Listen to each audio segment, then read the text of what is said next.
فيصل. نبدأ بفيصل من برج بوعريريج. لطيفة، تفضلي أخت لطيفة. مساء الخير أستاذ عثمان. أهلا وسهلا بك لطيفة، تفضل. الو. نعم نسمع فيك لطيفة، تفضل. وشكم أستاذ عثمان. أهلا وسهلا، كيف أحوالك؟ والله غير نحيي يسلمك، والله غير نحيي كل المشاهدين والمشاركين بهذه القناة المباركة. شكرا. الو. نعم تفضلي لطيفة، أنا أسمعك. بخصوص المسيرات. نعم. أنا اللي كنا نشوفوا في هذاك الطفل اللي يبكي على باباه. أيوه. اللي ما عندوش الرحمة كيدنق ليه في الصغير، كيفاه عنده الرحمة في الكبير. نعم. ما يرحموناش، هاك تشوف كيف راهم يديروهم في المسيرات. أيوه. الضرب، يرشوهم بالماء سخون، الناس عادت تجري، الناس تبليسات فيهم، كاينين اللي جو سي با موا بتاتر كاينين موتى بتاتر. يعني علاه هذا الشيء اللي رانا فيه هذا وكل؟ علاه يعني السيد الرئيس يعني علاه ما يخرجش يهدر مع الناس؟ علاه لو كان هدر كون ما صراش هذا الضجه كامل، كون من نهار الاول خرج وخاطب الناس، مش يقول طاب جناني. صحيح. باسكو هذه طاب جناني فهمنا هذيك العام. نعم. يعني عقب وما فهموش باللي طاب جنانهم صح.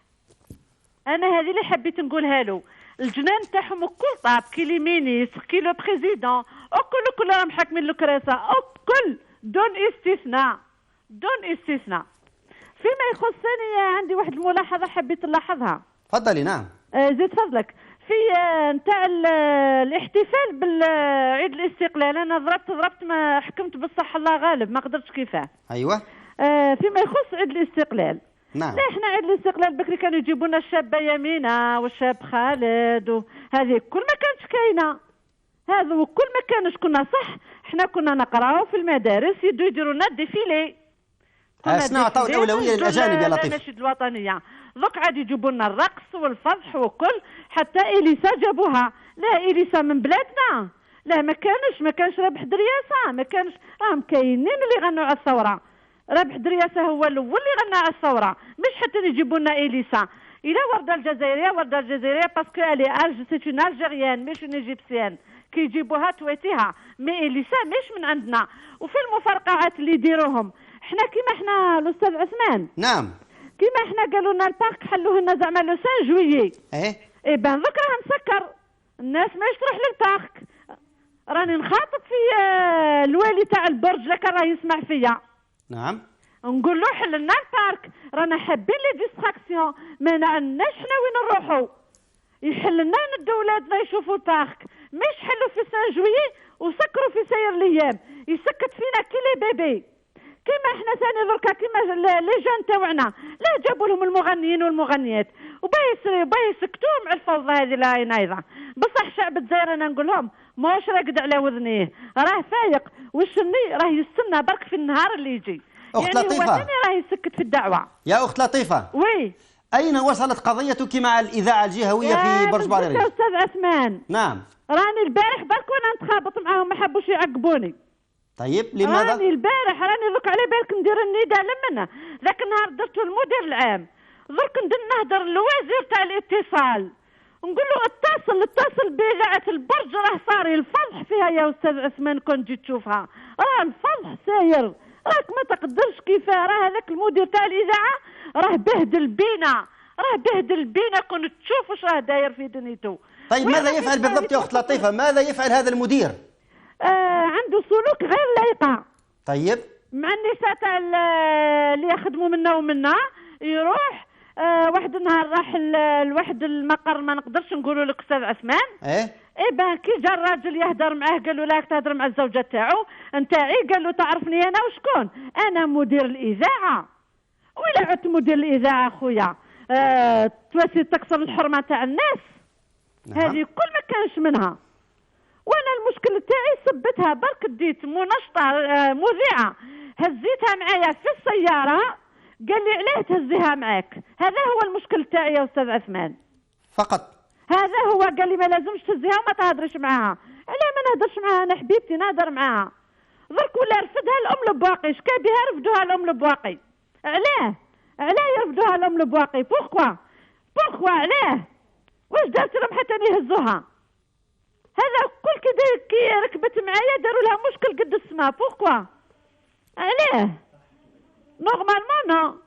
انا كي طاحت داخت في لوبيتال وهزيتها، كي عيط له قال لي انا ليه تتصلي بيا؟ ما تتصليش بيا، انا على بالي باللي واحد كي يطيح مريض عنده واحد يخدم عنده نتصل بالمدير تاعو. والله لا استاذ عثمان، نعم نعم، هذا هو الحق. بصح هو ما حبش، قالك لا تهزيها. طيب أنت الآن أخت لطيفة ما هي رسالتك أنت الآن؟ أنا نقول للوالي، نقول له راك تتبع في أستاذ حماش هذا راه يديك للهاوية، هاني نقولها له وخليه يجيني، والله ماني خايفة منه، والله العظيم ماني خايفة، باسكو راني مواطنة وعندي أنا ثاني الكتاف كيما راهم عندهم هما الكتاف، أنا ثاني راه عندي الكتاف. طيب أخت لطيفة، نقول لهم يا أستاذ عثمان، أخت لطيفة فقط أنت الآن هذه فرصة لا تضيعينها، هذه فرصة ذكري بمطالبك أو هناك نداء توجهونه أو تضعينه بين يدي وزير الاتصال مثلا. أنا حبيت الوزير الاتصال لك راه يسمع فيا. أيوة، نقول له اتصل بالأستاذ لوناكل مدير العام للإذاعات، يا يخليني نعقب نهدر يا ندير إجراءات أخرى. هذه اللي حبيت نقولها، باسكو مدير الإذاعات عاد ما يحبش يهدر معايا، ما يهزش ميم با التليفون ويهدر معايا، نصوني يخليني كل كلبة. لا لا حاشاك. علاه؟ رانا عباد كومام. يا أخت لطيفة، أنا ربحت بنتي حبيت باه نهدي لها، ما لقيتش كيف نهدي لها. أخت لطيفة عندنا حقوق كومام. أنا والله غير لقيت كيف نتصل بالوزير ما على باليش، بصح أحمد حماش هذا لازم يطير من البرج، راه مفضح بينا، راه داير ما هو داير، الناس برك مش قادرة تهدر تخاف. أنا ذاك نقول لهم أنا مانيش خايفة، هاني امرأة ومانيش خايفة، اللي صرات تسرع، والله ما نخاف يا أستاذ عثمان. نعم، أكثر من اللي خلقني ربي اللي فوقي ولا نخاف منه. أنا فقط أخت لطيفة سمعت أن هناك حركة لتغيير مديري الإذاعات الجهوية، هل هذا المدير الذي تشتكين منه غير أم لا؟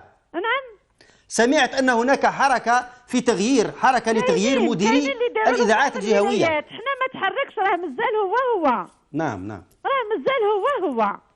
انا غاضتني كي عاد نعيط يهزوا عليا ويقولوا لي راه قال لك ما نعقبوكش. علاه يا سيدي؟ راني مواطنه كيما هما.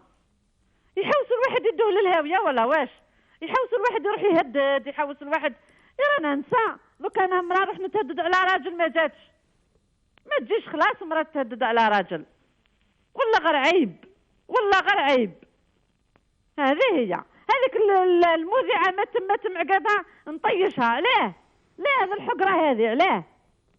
لا هذا الحقره، شاف الناس كل تحبها، مذيعه رائعه يا استاذ عثمان، كنت تشوفها رائعه اروع ما يكون، الناس الكل متعلقه فيها، وهو طيشها قال لها مادام الناس كل تتعلق فيك انا نطيشك. علاه؟ حقره للدرجه، عيب عليهم، والله غير عيب. وش نقول لك استاذ عثمان؟ نعم. الو. نعم اسمع فيك. نقول لك ربي يعيشك ويهنيك يا استاذ عثمان. نعم. يعطيك ما تتمنى ان شاء الله. الله يرضى عليك يا لطيف. تبقى على خير، تصبح بخير. شكرا يا لطيف. ان شاء الله انا امل من اعماق القلب بان تحل هذه القضيه. اعرف انه مضت شهور والاخت لطيفه تحدثنا من برج بوعريج وتؤكد وتلح على ان هذه القضيه اخذت مجرا اخر، ولحد الساعه لم ينظر فيها من قبل السلطات العليا على مستوى وزاره الاتصال. نرجو أن تتصل الأخت لطيفة مرة أخرى إن شاء الله وتكون هذه المشكلة حلت. الآن أنتقل إلى جمال من البليدة. أعتقد نعم أبو زكريا بدل من جمال سيعيد الاتصال بنا إن شاء الله. جمال، أبو زكريا تفضل.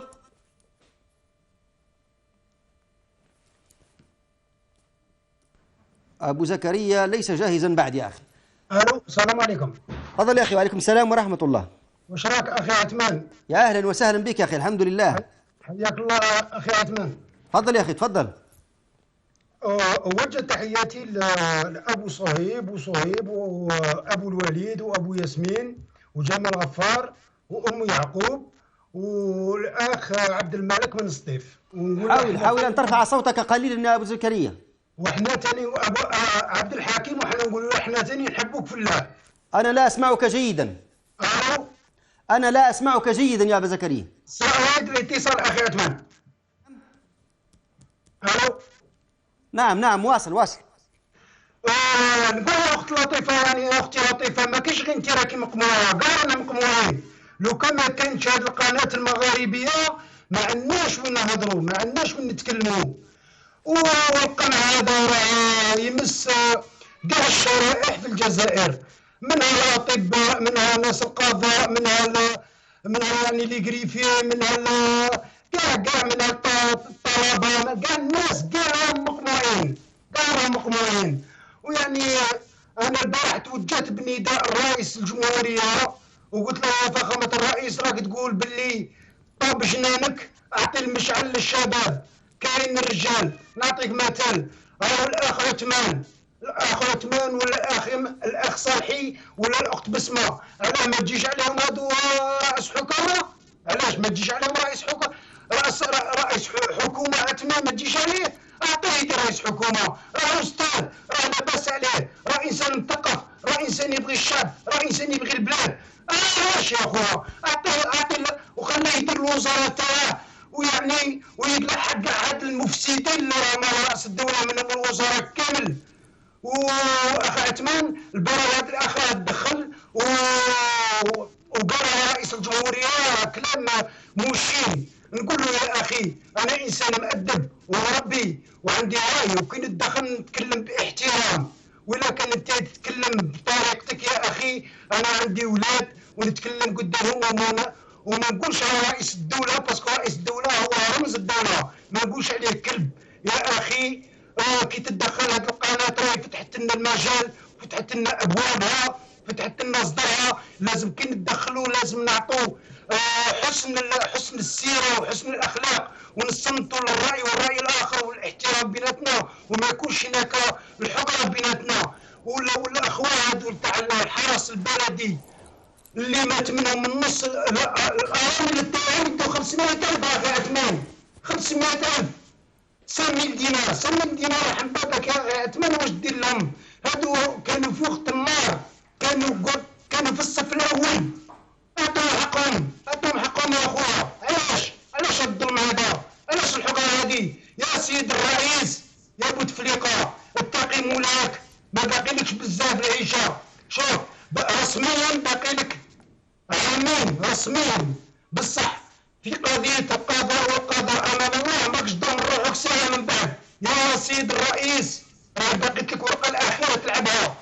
عين رئيس وزراء شريف مثل الاخ عثمان ولا الاخ سليم، تجي عليهم هادو ناس يبغوا البلاد ويبغوا الشعب ويبغوا الخير للبلاد. يا فخامه الرئيس باقيت لك هاد الورقه الثانيه تلعبها. يا فخامه الرئيس لو لم تفعل هذا فالبلاد ستذهب للهويه. يا فخامه الرئيس رانا خايفين على بلادنا. يا فخامه الرئيس ارحم هذا الشعب. يا فخامه الرئيس نترجاك.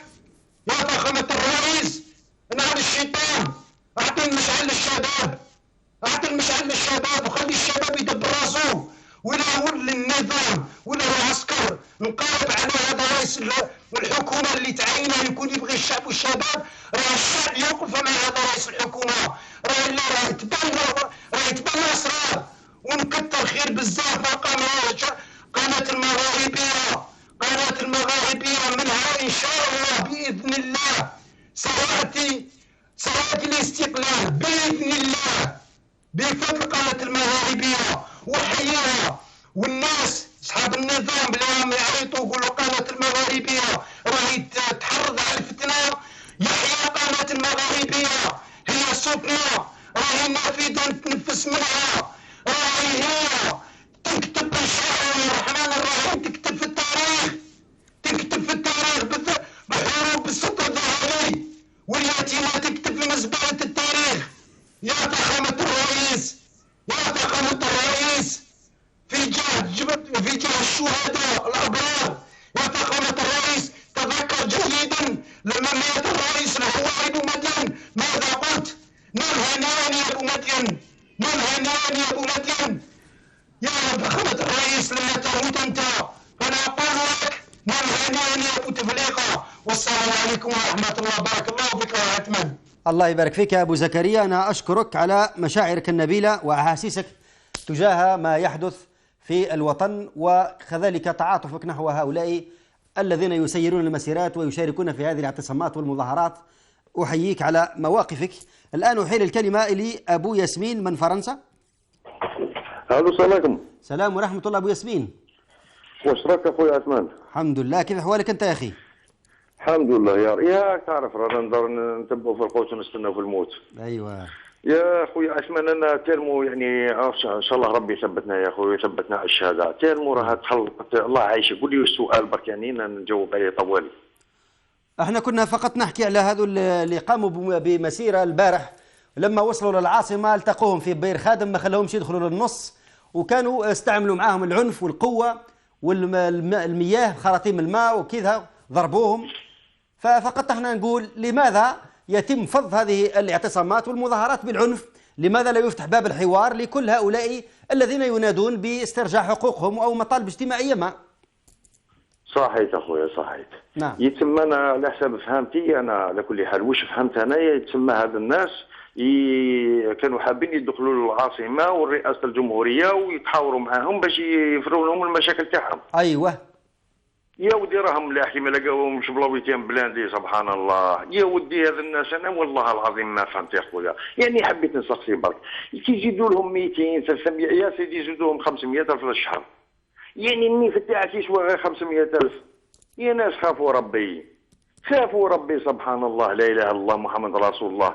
وهذا الناس واش تستناو منهم؟ واش يزيدوا يديشيني لكم والله كيفاه؟ انا والله العظيم ما فهمت، واني خايف يا خويا عثمان نموت بقلبي وندي حرقه في قلبي يا خويا. لا كيما البارح نهضر مع الاخت باش ما خلتنيش نكمل يا خويا. لا زايد على راسي والله كيفاه. انا وين نروح لحمي مالح ولا كيفاه؟ وين نروح دوكا؟ سبحان الله. خلوني نهضروا اخرتها كاع موت اخويا. لا اله الا الله محمد رسول الله. والبارح هضرت وندت لهذا الناس اللي راهم في الجيش وفي الدرك ونزيد نعاودها لهم. يا ناس خافوا ربي. يا سبحان الله، انتم راكم يعني مطلسين لاباس.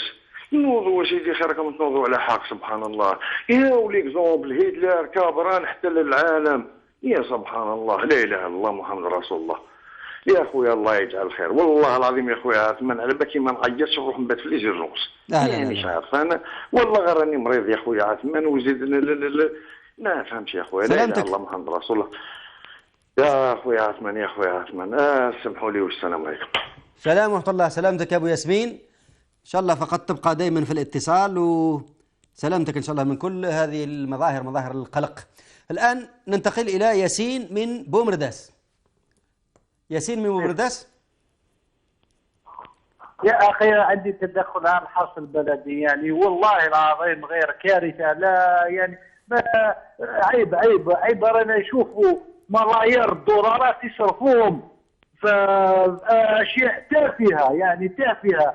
تروح في السماء وحرس بلدي يعطوا له 18,000 أو أقل باش يدير فيها، يداوي بها. وما فهمناش يعني. وثانية يعني والله عيب، بلاد ديمقراطية في العالم، ممكن كل وزير يكون وزير ما دارش في المنصب تاعو حاجة مليحة يزديميسيون. مي اون الجيري تاع نوتريكا نشوفوا وزير الصحة كارثة. قبل ما يكون مينيستر دو لا سونتي كان في التضامن كارثة ما عندهاش نقاش. عطاو له نوتر شونس. نعم. اسكو هذه بلاد تقدر تسقم هكذا ولا ما تسقمش؟ ما فهمناش. كان اون با نوتر بي.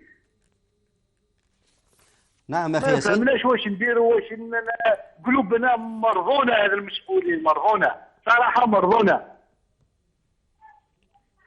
سي فريمون نشوفوا حوايج انسان ما يقدرش يعبرهم، ما يقدرش. خير نهضروا وخلاص. المهم السلام عليكم، مرضنا. وعليكم السلام ورحمة الله. شكرا يا ياسين. إذن مشاهدينا الكرام، الشعارات المرفوعة هذه الأيام بعد خاصة الاحتفال بالذكرى 50 لاسترجاع السيادة الوطنية والاستقلال الوطني ضد الاستعمار الفرنسي، الشعارات المرفوعة هي: ما ضاع حق وراءه مطالب، وأعطوا الأجير حقه قبل أن يجف عرقه. مشاهدينا، أفاد أحد منسقي أعوان الحرس البلدي الذين نتحدث عنهم الليلة أن نحو 10,000 عون من مختلف ولايات الوطن كانوا قد اعتصموا قبل المجيء إلى العاصمة طبعا أمام مقر المندوبية الولائية للحرس البلدي في ولاية البليدة، وقرروا بعدها تنظيم هذه المسيرة. لماذا؟ لأن الحكومة تجاهلت مطلب الاستماع لانشغالاتهم وهمومهم وظروفهم الصعبة رغم مرور أزيد من أسبوع. وسبق أن تحاور هذول أعوان الحرس مع وزارة الداخلية، وكانت هناك وعود قد أعطيت لهم، لكن هذه الوعود كلها ضربت في الصفر، فعاد هؤلاء الحرس من جديد للتظاهر والاعتصام والسير نحو العاصمة. لكنهم لما وصلوا إلى بير خادم لقوا في استقبالهم حوالي 110 شاحنات، طبعا هي كلها مملوءة بقوات الشرطة، وحالت دون استمرار مسيرتهم نحو المرادية وقصر الجمهورية، التي قالوا إننا ذاهبون هناك لإبلاغ صوتنا ومطالبنا من أجل استرجاع هذه الحقوق التي تتمثل في رفع الأجور والاهتمام بالحقوق النقابية الأخرى التي سنأتي على ذكرها فيما بعد. أحيل الكلمة لأبو أسماء من كندا. تفضل أبو أسماء. أهلا وسهلا يا أخي. السلام عليكم وعلى مشاهديكم الكرام. وعليكم السلام ورحمة الله. الأخ عبد الإنسان يحتاج محل يعني مهانات النظام الجزائري. أنا أقول ماذا قال سيد أحمد غزالي، قال كنت أشتغل حركي عند النظام، وهذه المقولة لازم يعني الناس تفهمها مليح مليح مليح، لأنه هذا النظام ما عنده صديق يحببك عنده حركي، وهذه قالها غزالي فمه، ولما يخلص بيك يعني مثل السربيات يمسح يديه ويرميها في المزبلة. يعني جابوا بوزياف خدموا به وقتلوه، جابوا زروال ما خلصش عهده وزعكوه. نفس الشيء هذا الحرس البلدي جابوهم خدموا به القضية، هم خلقوا الإرهاب وحاربوا به بالإرهاب، والآن حبوا يتخلوا عليهم. هذا النظام لا عهد له ولا يعني لا يرد لأي واحد يعني جميل حتى أن يحميك ولا يحميك. أنا نعطيك مثال، حتى هذا الحرس البلدي مع حقهم في المطالبة بحقوقهم. لو خرج مثلا أساتذة التعليم في مظاهرات ومسيرات وأرادت الدولة أن تخرج لهم الحرس البلدي ليقمعهم، هل يقمعونهم أم لا؟ هذا الحرس البلدي بالأمس مقموع، لكن غدا لو يخرجوه ليقمع فئة أخرى سوف يقمعها. النظام يلعب يعني بين طوائف المجتمع، يفضل هذا على هذا في وقت معين ثم تدور الدائرة على الآخر، وهكذا دواليك. هذا نظام خبيث. إذن أنا أقول أنا لا ألوم هذا النظام أصلا، لأنه هذا النظام أصله الفساد والخير فيه استثناء، ولا نرجو منه خير ولن نرجو منه في المستقبل خير. أنا ألوم يعني المنظمات هذه والنقابات نتاع الشغل. أنا أقول لهم إذا أردتم أن تنجحوا فعليكم أن تغيروا احتجاجاتكم من احتجاجات اجتماعية إلى احتجاجات سياسية. كيف تطالبون مطالب لحكومة ليس لها من الأمر شيء؟ هؤلاء لا يعطونكم شيء، هؤلاء غير شرعيين، هؤلاء فاقدوا الشيء لا يعطيه، لا يستطيعون أن يقدموا لكم شيء. اطلبوا مطالب سياسية، غيروا أمر البلاد، ثم لما تكون هناك حكومة شرعية يمكن أن تطالبوا بحقوقكم، ويمكن أن تجدوا مسؤولين انتخبهم الشعب يجلسون معكم في الطاولة وتزايدون وتناقصون. أما هؤلاء فلا تنتظروا منهم شيء. أنا قلت لك مرة من المرات أني أشبه الاحتجاجات الاجتماعية في الجزائر إلى احتجاجات المساجين. يعني المسجون هو في السجن لا يطالب بإطلاق سراحه، هو مجرد يطالب بتحسين وضعيته الاجتماعية داخل السجن. إذن إذا أراد المجتمع أن يحقق مطالبه فليبدأ بمطالب سياسية، يخرج أولا من السجن ثم بعد ذلك يطالب بعزته وكرامته وبحقه في الوجود. يعني حتى المواطن ليس له الحق في الوجود، ليس له الحق الحركة في وطنه، ليس له حق العمل السياسي في وطنه، ليس له حق التبريد، ليس له أي يعني حق. ثم بعد ذلك لما ترجع الشرعية ونقيم مؤسسات الدولة نحتج. في كل العالم كاين احتجاجات، لكن العمال في العالم والطبقات الشغيلة وغيرها يحتجون لدى مؤسسات واضحة، وزارات واضحة، مؤسسات دولة. كيف تحتجون وليست هناك مؤسسات دولة في الجزائر؟ أنا أرى أن هذه الاحتجاجات يعني مع احترامي لكل مطالب الفئات الشريرة في الجزائر، أرى هذه الاحتجاجات هي مضيعة للوقت ومضيعة للجهد، لأن كل طبقة تحتاج لوحدها وجهدها يذهب هباء منثورا، والمستفيد الأول من النظام هو النظام، وخاصة هذا النظام تعود على عدم حل الأزمات، هو يحسن تسيير الأزمات. النظام الجزائري يحسن تسيير الأزمة ولا يحسن حلها، لأنه اعتاد على تسيير الأزمات، يعني يعطي لهم حق اليوم الحرس البلدي ويعطي لهم عهود، بعد 6 أشهر ما يلقوا ولا شيء في الكونت، يعاودوا يحتجوا، يعاود يجلس معهم في طاولة المفاوضات، يعطيهم شيء، ينزع منهم شيء، بعدين يعاودوا يحتجوا، يخرج لهم الأمن، بعدين يوعدهم شيء، يروحوا 6 شهور يعاودوا، وكل الطبقات صار لها نفس الشيء. شوف الآن قالوا لهم يعني بدات الحكومة تشير لنقابات العمال الأساتذة وكذا بأن المخلفات والدولة راح تعيش أزمة وأسعار البترول انخفضت والدخول الاجتماعي، يعني العلاوات اللي اعطيناكم تبقى معلقة، والأساتذة بدأوا يهدوا بدخول اجتماعي يعني بإضراب، ويدخلوا في سبتمبر إضراب ويرجعوا في أبريل، وبعدين يزيدوا لهم شوي ومن بعد يزيدوهم بشوي، وهكذا الأمور، لأنه الناس هذو اللي في النظام الغير شرعيين مستفيدين يسيرون الأزمة كما يحلو لهم، هم لا يهمهم تتوقف مؤسسات الدولة لأن لا علاقة لهم بمصالح الشعب. طيب أبو أسماء، أشكرك يا أبو أسماء، نكتفي بما قلت لنا اليوم. إذن أبو أسماء يؤكد في تدخله على أن هذه المطالب تبقى هي مطالب اجتماعية، ولكن يقول إن هؤلاء الحرس وغيرهم من الذين يطالبون بهذه الحقوق النقابية يجب أن يطوروا من هذه المطالب من مطالب اجتماعية إلى مطالب سياسية، لأنهم يطالبون بحقوقهم من قبل أناس ليسوا شرعيين. وبالأحرى يقول أبو أسماء لا بد من إزالة هؤلاء الذين هم يحتلون مناصب غير شرعية، ثم بعدها تأتي هذه المطالب الاجتماعية. هذا رأي أبو أسماء. على كل حال أحيل الكلمة إلى الأزهر الآن. تفضل أخي الأزهر من قسنطينة. ورحمة الله وبركاته. وعليكم السلام ورحمة الله. تفضل أخي الأزهر. الكريم. نعم. قديما قالت العرب الشيء من معدنه لا يستغرب. أيوة. ونحن لسنا بصدد الكلام عن حكم راشد حتى نستغرب منه مثل هذه الممارسات. أما بالنسبة لقضية الحرس البلدي نقول لهم دون تشفي، يعني لأنها ليست من أخلاقنا، يداك أوكتا وفوك نفخا. هؤلاء القوم وضحوا أسوأ توضيح أثناء ما يسمى بالعشرية الحمراء. أيوة. حيث الكثير منهم وللأسف متورطين في جرائم، وهذه الحقيقة لازم نقولوها ولازم يعرفوها.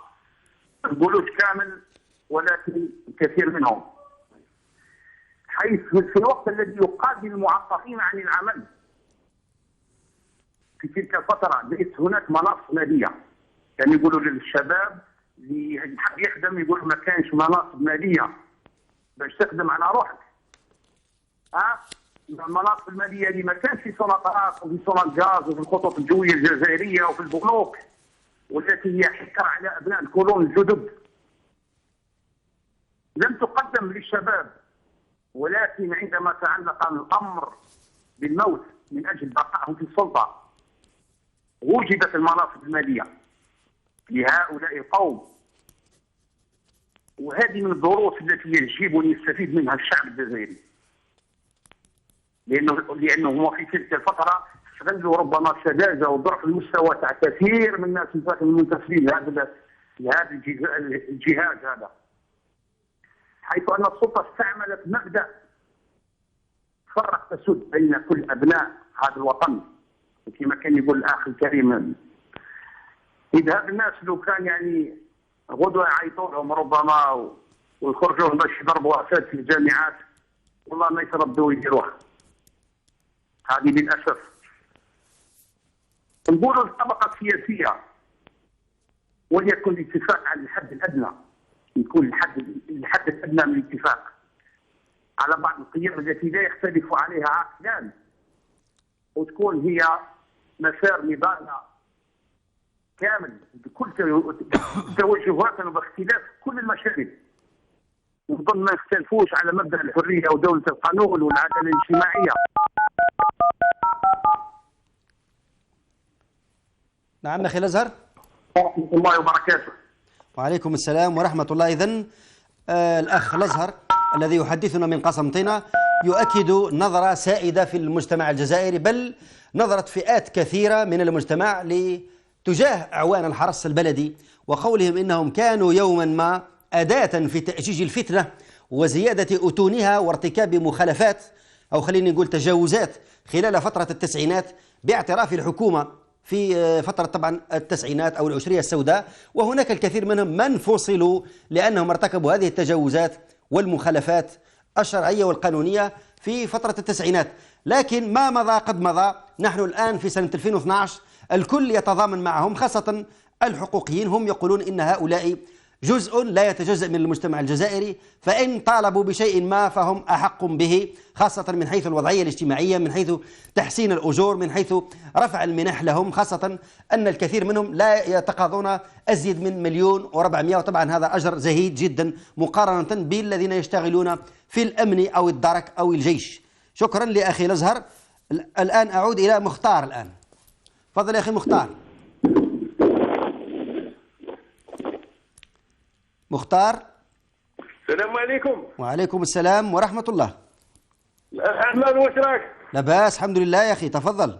السلام عليكم على كاع المغاربية كل شيء ما داروا. الله يبارك فيك.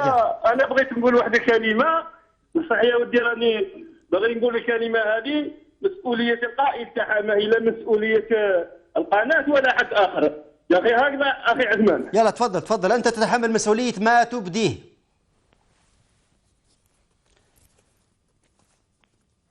وينه؟ تفضل يا أخي. للأسف الشديد مختار أنذر الجميع بما سيقوله، وفي الأخير انسحب أو هناك خلل حال بيننا وبينه لإكمال ما يريد أن يتدخل من أجله. الآن مشاهدينا نذهب إلى فاصل قصير ثم نعود، فتفضلوا بالبقاء معنا.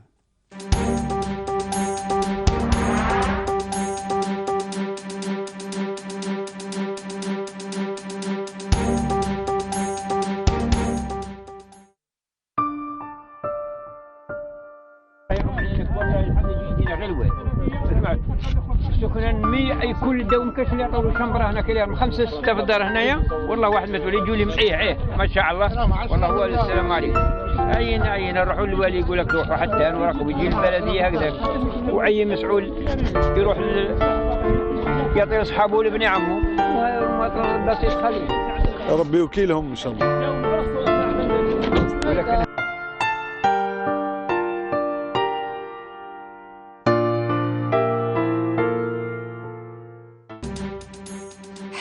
تقع الأحداث ويبدأ السياسيون والخبراء في تحليل خلفيتها وقراءة أبعادها، نفتح لكم المجال لعرض آرائكم بحرية لا سقف لها.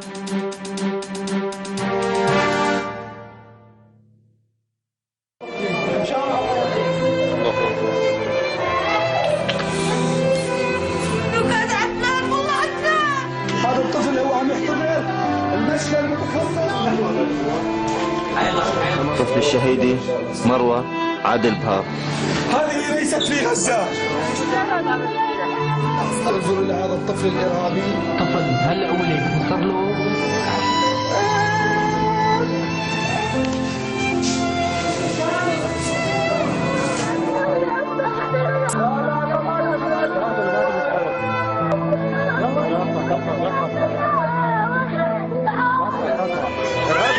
الله أكبر.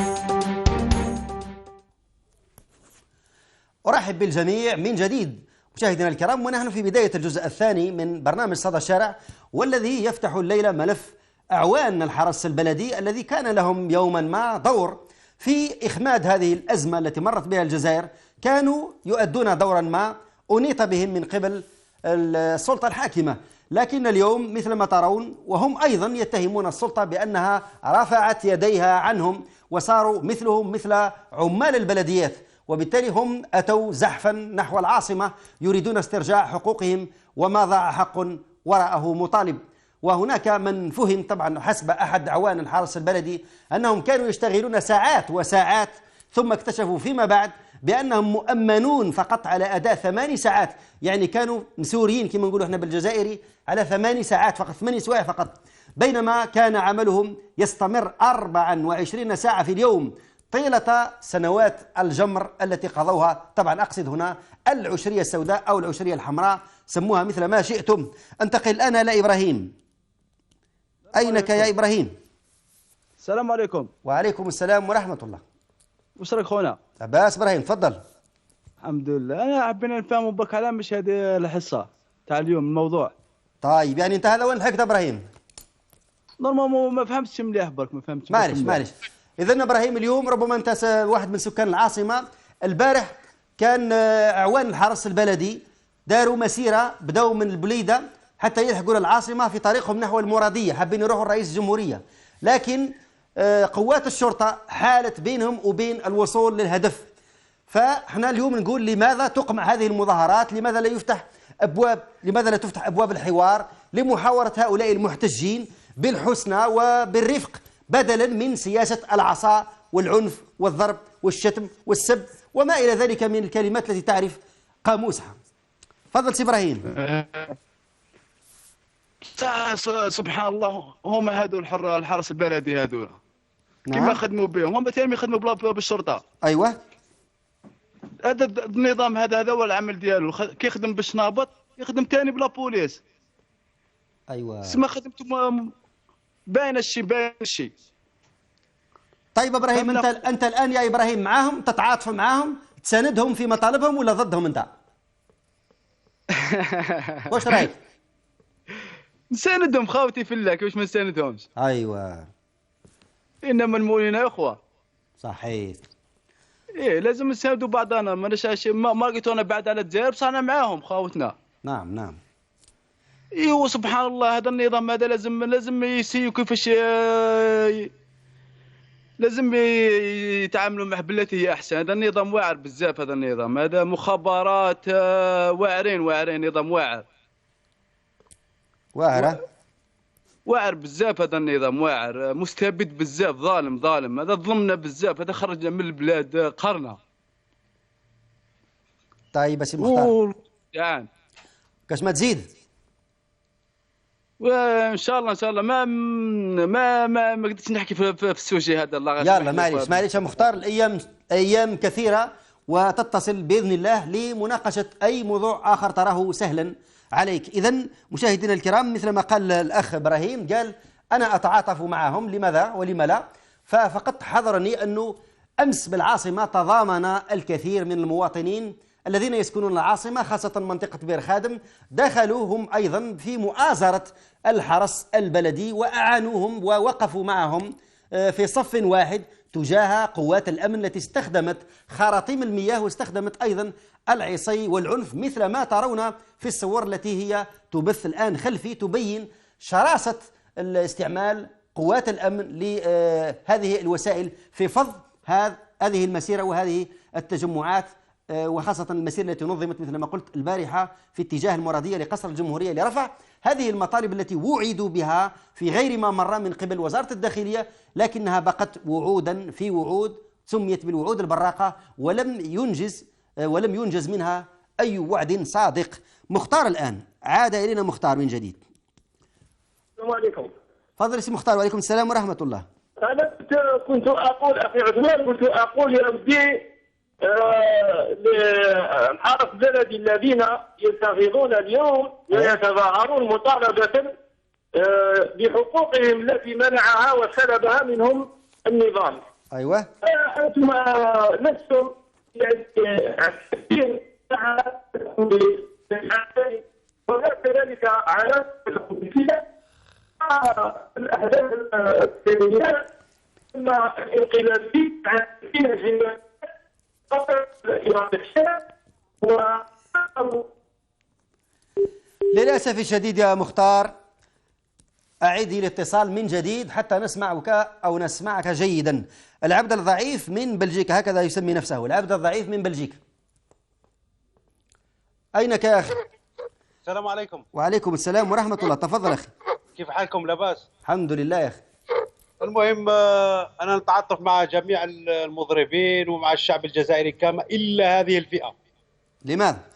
لأن هذه الفئة كانت اليد التي كان يبطش بها النظام. كانوا يدخلوا الحوانت في ذيك العشرية كما تسموها أنتم السوداء. كان أيوة. يدخل يدي وما يخلص يظلم الناس، كان يقبض الناس في الطريق يفتشهم، حتى أكرمكم الله ليكم الزطلة يحبسهم، يدي لهم ذيك الزطلة يكميها، يدي لها الباكي تاع الماربور ومن جيبه ويضربوا وتهدر يقول لك أنت إرهابي. يعني هذه كانت اليد التي كان يطش بها النظام. هما والعسكر والبوليسية ليست لي معهم أوكي سامباتي معهم، باسكو نعرفوهم كي دايرين.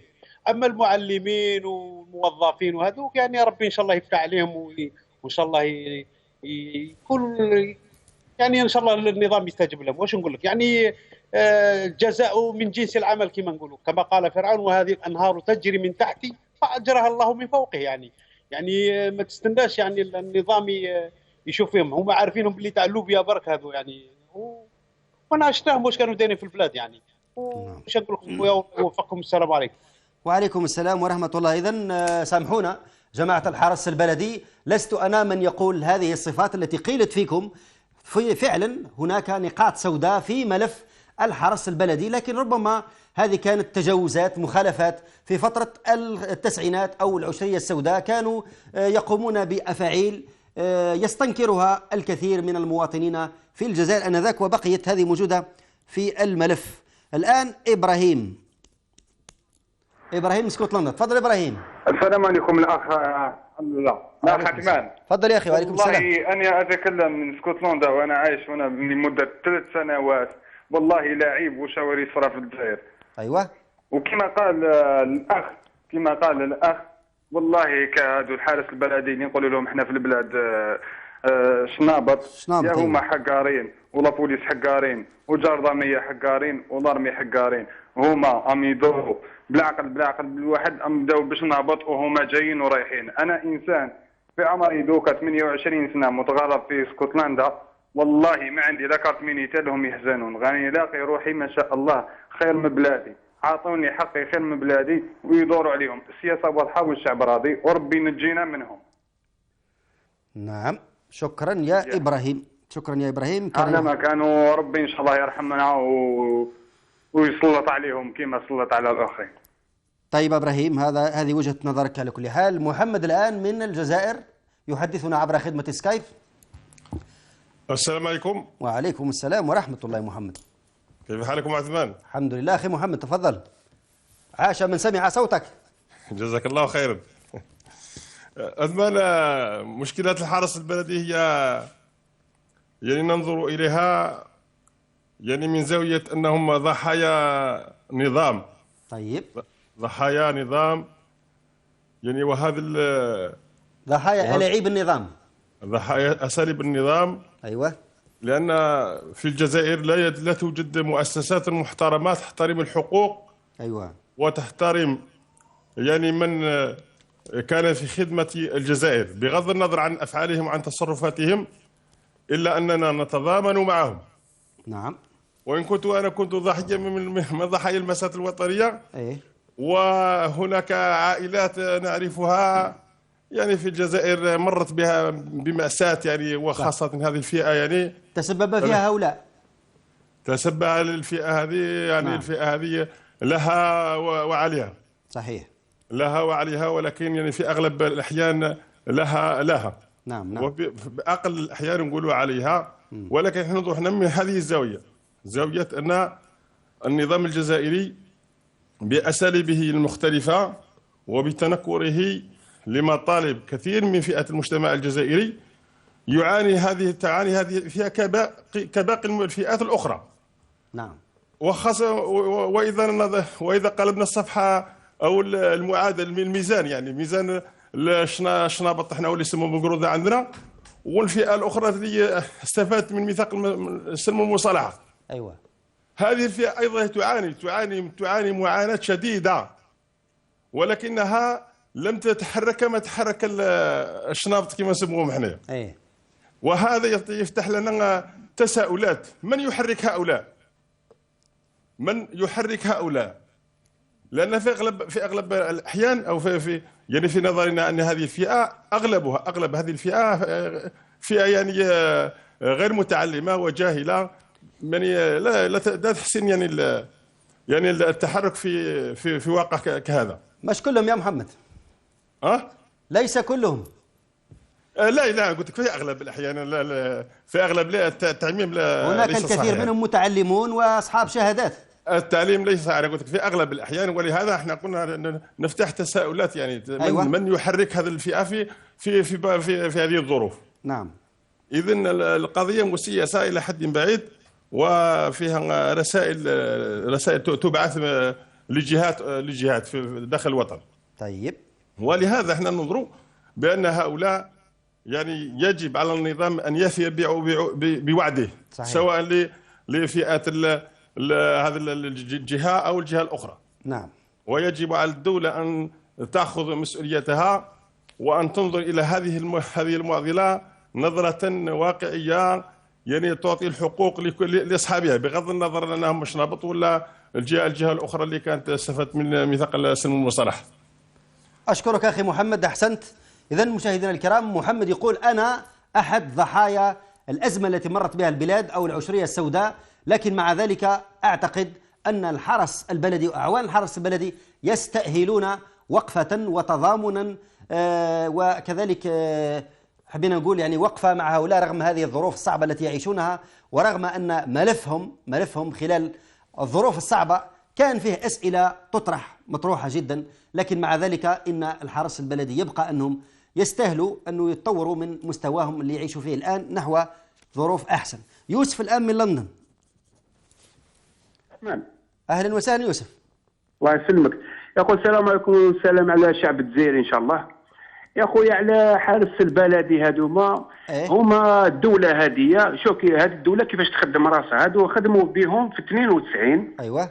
وخدموا بلا بوليس في 92، وزادوا خدموا بلا جوندارميري في 92، وزادوا خدموا بالعسكر في 92. يتسمى هادوما الدوله تستعملهم باش يحاربوا الشعب، يتسمى نضربوا بيناتنا، شغل ولينا حشرات. عرفان كذا نضربوا بيناتنا، والحكومه هادوما مكسلين يشوفوا واش كاين واش ما كاش. نورمالمون هادي لا بوليس والحارس البلدي والعسكر ولا جوندارميري والشعب نديروا نهار، ونورمالمون لا بوليس ما يحبسوش الشعب كي يخرجوا. لا نخرجوا باش نغيروا هذا النظام.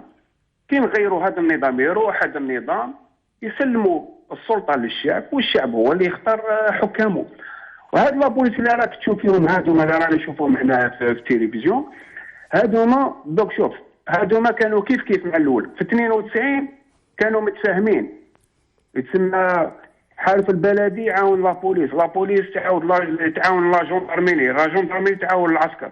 وشوف دوك كيفاش الدوله دارت عليهم. نورمالمون هاد لابوليس وهادو لا جوندارميري والعسكر هما يخموا يقول لك شوف يجي نهار يزيد يصرى لنا كيما الحارس البلدي.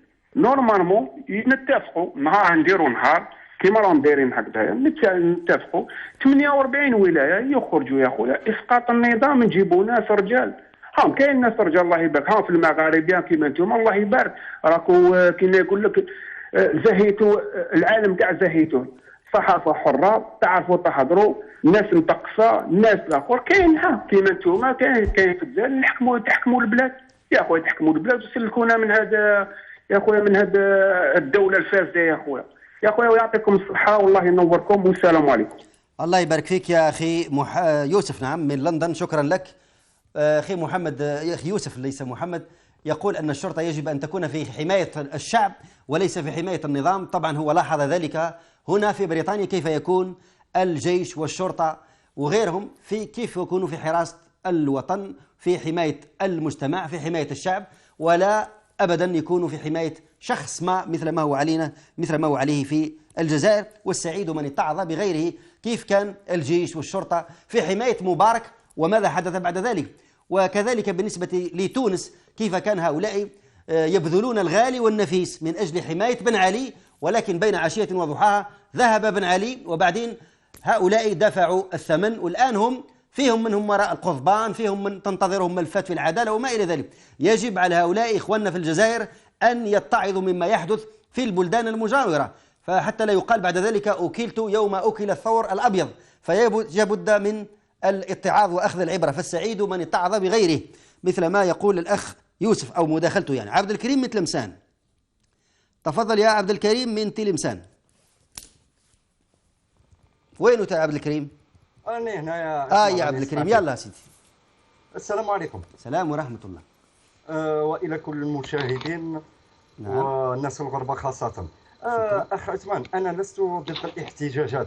أيوة. إلا وأنا راني نشوف هذه الاحتجاجات، راني نشوف فيها شوية تاع الأنانية في قلوب كاع هذو المحتجين. كل واحد راه يطلب على الحقوق تاعه، كي الأستاذ، كي الطبيب، كي أمناء الضبط، كي حرس البلدي، كاع راهم يفكروا إلا في المصالح تاعهم، ما راهمش يفكروا في المستقبل تاع الجزائر ولا المستقبل تاع أولادهم. علاه ما يخرجوش يا خويا ونطلبوا بالتغيير، احتجاج من أجل التغيير. كي يكون هناك تغيير خويا عثمان، أيوة. ثم تتحقق المطالب تاع المواطنين. تغيير الشامل. أخ عثمان، أنت تطالب بالتغيير الشامل قصدك؟ هذا هو خويا عثمان. نعم. دروك شو الطبيب يخرج، عاود من بعد الأستاذ يخرج، عاود تاع الأمناء الضبط يخرجوا، حرس بلدي يخرجوا، إلا أنا باقي ما خرجتش أخويا، أنا خدموا بيا مرضوني في العسكر ما خرجتش ما والو. المهم أخ عثمان، الأمن اليوم راهم يستعملوه، أنا يبان لي في قمع الاحتجاجات. طيب. الأمن من عائلة القليلة، واللي يحتج حتى هو قليلة خويا عثمان. البارح كان هنا احتجاج في تلمسان امام مقر ولايه تلمسان. ايوه. هادو المحتجين كانوا يطالبوا بالافراج عن القوائم السكن. قوائم السكن سي صح. نعم. الا انهم تم اخراج الامن اللي صد هذا الاحتجاج. والمالك تاع تلمسان خويا عثمان، رانا في مملكه هنا في تلمسان باش تكون على بالك. أيوة. المالك تاع تلمسان راه في عطله، وكاين 1200 سكن جاهز ولم يوزع. هذه قريب 5 سنين. دخل بني عماه وفاميليا تاعهم، دخلوهم، راني عارف باللي راهم في الليسته، وانا ما رانيش نعيط للمغاربيه من اجل السكنه ولا حقي، انا حب في الجزائر. واخ عثمان، نقول سكان تلمسان، نقول لهم الرجال تاع تلمسان ماتوا، ولا راهم مهمشين، ولا راهم في السجون، واللي راه في الغربه راه في الغربه. الرجال تاع تلمسان خويا عثمان كي تولي مصالي الحاج، نقول لك واه هذاك راجل، من غير هذا مصالي الحاج ولا انا نستبرر كاع من هذوك المسؤولين اللي يقول لك انا من تلمسان. انا نزيد لخويا عثمان حاجه، انا كي نشوف المافيا في المسجد الكبير، نكون نعرف باللي راهم يصليوا في هذاك المسجد، على بالك باللي نخرج ونغير المسجد، خاطر نعرف باللي الصلاه تاعي لا تجوز مور المافيا اليهوديه.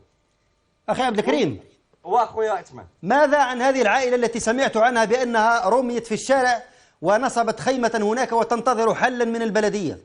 يا والله العظيم الله الكذب في الكذب اخويا عثمان، انا ما بغيتش نذكر لك عليها الخطره الاخرى، انا عارف اللي غادي يكذب عليه رئيس البلديه، هذا اللي يسميوه بريكسي، هذا يخدم وسيط تاع المافيا اليهوديه. المهم رئيس الديوان حاشاكم كذاب، الكاتب العام كذاب، رئيس الدائره كذاب. هذه مملكه وراهم دايرين مافيا، راهم يحكموا بحكامهم.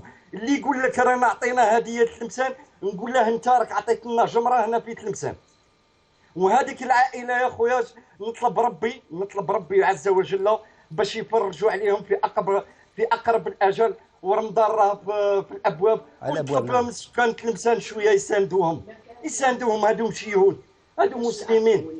نعم. وفيما يخص العفو خويا عثمان، أيوة. ما كان لا عفو لا والو الا الهضره هذيك. اي صحيح.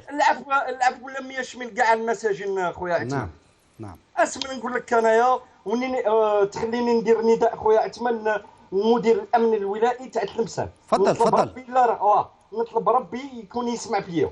نقول له كاين مدير واحد يسميوه الهامل، نقول له سي با لا مافيا كي دور لي زور، ماشي المافيا هي اللي تمد لك الاوامر. كما اللي خرجت البارح وحدات تاع الامن اللي صد هذاك اللي قمع الاحتجاج، خرج لنا الامن في وسط المدينه والمدينه القديمه، خاطر راهم عندنا ضياف اللي قنمد انا اون بوني ماش تاع تلمسان راهم في الحمايه تاعنا، اللي قلنا الامن ما راهش كاين في وسط المدينه والمدينه القديمه. بارك الله فيك خويا عثمان. والدراهم اخويا في الليله تاع سان جوي كانوا عارضين حتى لي بولوني هنايا وجماعه من بيرو، نسيت باش نقولها لك لا دينيير فوا. الدراهم هذاك البي تاع 200 دينار حرقوه في الالعاب الناريه وداروا لنا بياسه جديده، واليسا دات مليار وجماعتها. والسلام عليكم خويا عثمان، بارك الله فيك. وعليكم السلام ورحمه الله. اخونا عبد الكريم كان يحدثنا من تلمسان. انا كنت قد ذكرت له، سالته عن مصير هذه العائله، لانه شفت في اليوتيوب هذه الام الاولاد وكذلك بالنسبه للوالد. في الحقيقه هذه اسره منكوبه، مش قضيه انهم يريدون سكنا لانهم ما عندهم سكن، هو عندهم سكن لكن المشكله انه هذا السكن تهدم واصبح غير لائق للسكن اطلاقا. لكن منذ فتره طويله وهم ينصبون خيمه امام المرأة من الناس وكذلك بالنسبه للمسؤولين، وكل مره كانوا يعدوهم انه في القريب العاجل سيعيدون اسكانهم. لكن للاسف الشديد هذه العائله، وانتم تعلمون نحن الان في فصل الحر، فكلها وعود في وعود. نرجو ان تحل هذه المشكله، خاصه وان مساله توزيع المساكن قيل لهم بانه بعد الاحتفال بالاستقلال في 5 جويلية ستوزع الكثير من هذه السكنات، والناس الآن تنتظر مثل ما ذكر الأخ عبد الكريم مشكورا من تلمسان. محمد الآن من وهران، نبقى في الغرب الجزائري. محمد من وهران. السلام عليكم. وعليكم السلام ورحمة الله. واش راك خويا عثمان؟ لاباس؟ لاباس محمد. الحمد لله. يا خويا عثمان نحيي خويا عبد الكريم من تلمسان. ايوه. شو بغيت نقول لك يا خويا؟ لا لا الله محمد رسول الله. صلى الله عليه وسلم. دروك حنا رانا نشوفوا المتصلين من بريطانيا، واحد من فرنسا، واحد حنا ماذا بينا المتصلين. راك تسمع فيا خويا عثمان؟ نعم نعم.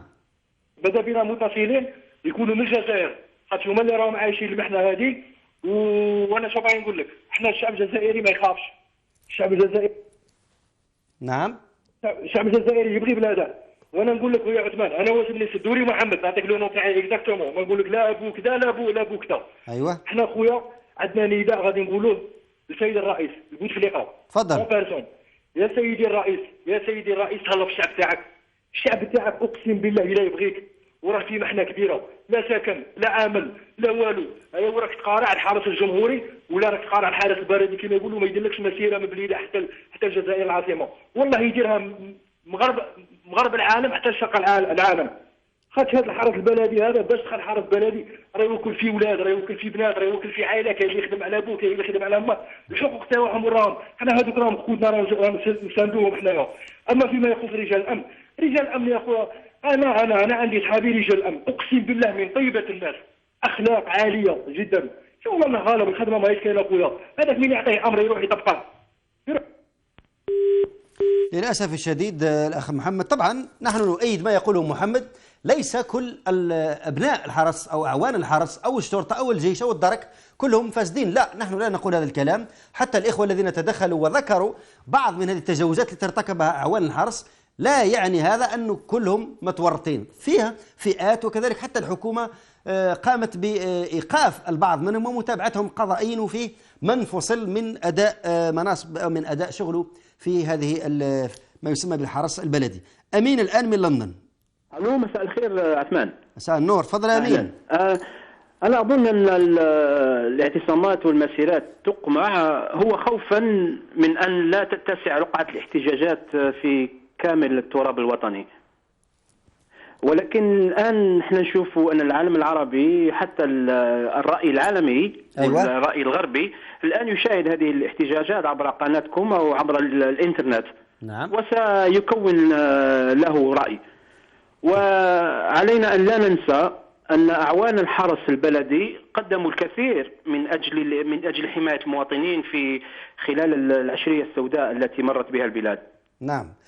الشيء اللي حبيت نقوله اليوم هو أنه لماذا لا تتدخل النخبة المثقفة ومن الرياضيين الفنانين وحتى النقابيين والحقوقيين؟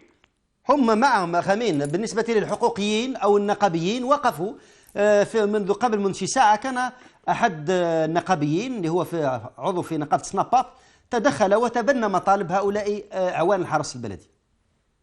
أنا لم أرى، يعني لم أسمع عن هذا.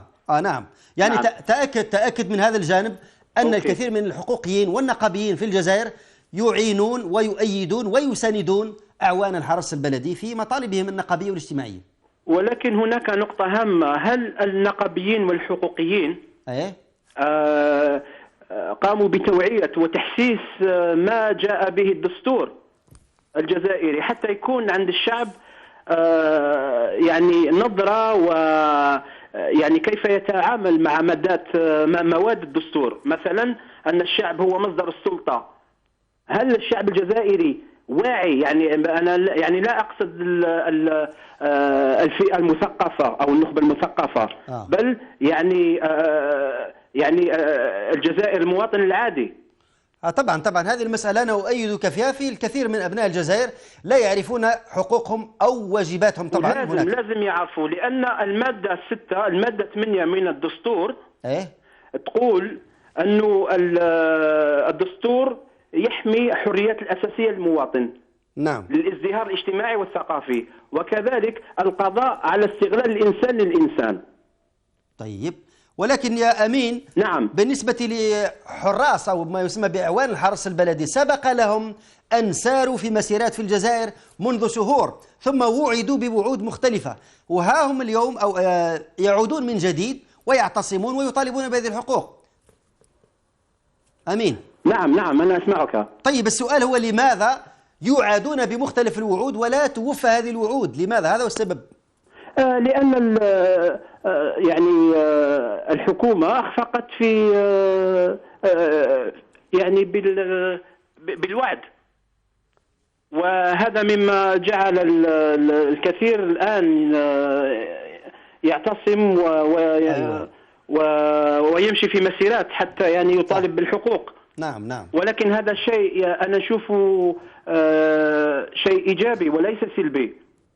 طيب. وأنا كذلك نشوف أن النظام بدأ وكأنه جبل من جليد بدأ في الذوبان.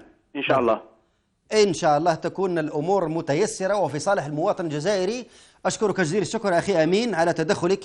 أنتقل الآن إلى بلجيكا حيث يسمعنا هناك سليم. تفضل يا أخي سليم. السلام عليكم الأخ عثمان. أهلا وسهلا بك أخي. الله يسلمك الأخ عثمان. تفضل خويا. الأخ عثمان، احنا عندنا سياسة القمع. أيوة. يعني هذا الشيء اللي أنا أشوفه فيه. نعم. عندنا النظام تاعنا يستعمل سياسة تاع قمع.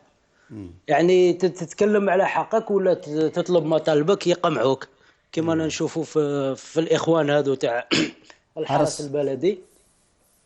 يعني هذا هو النظام تاعنا.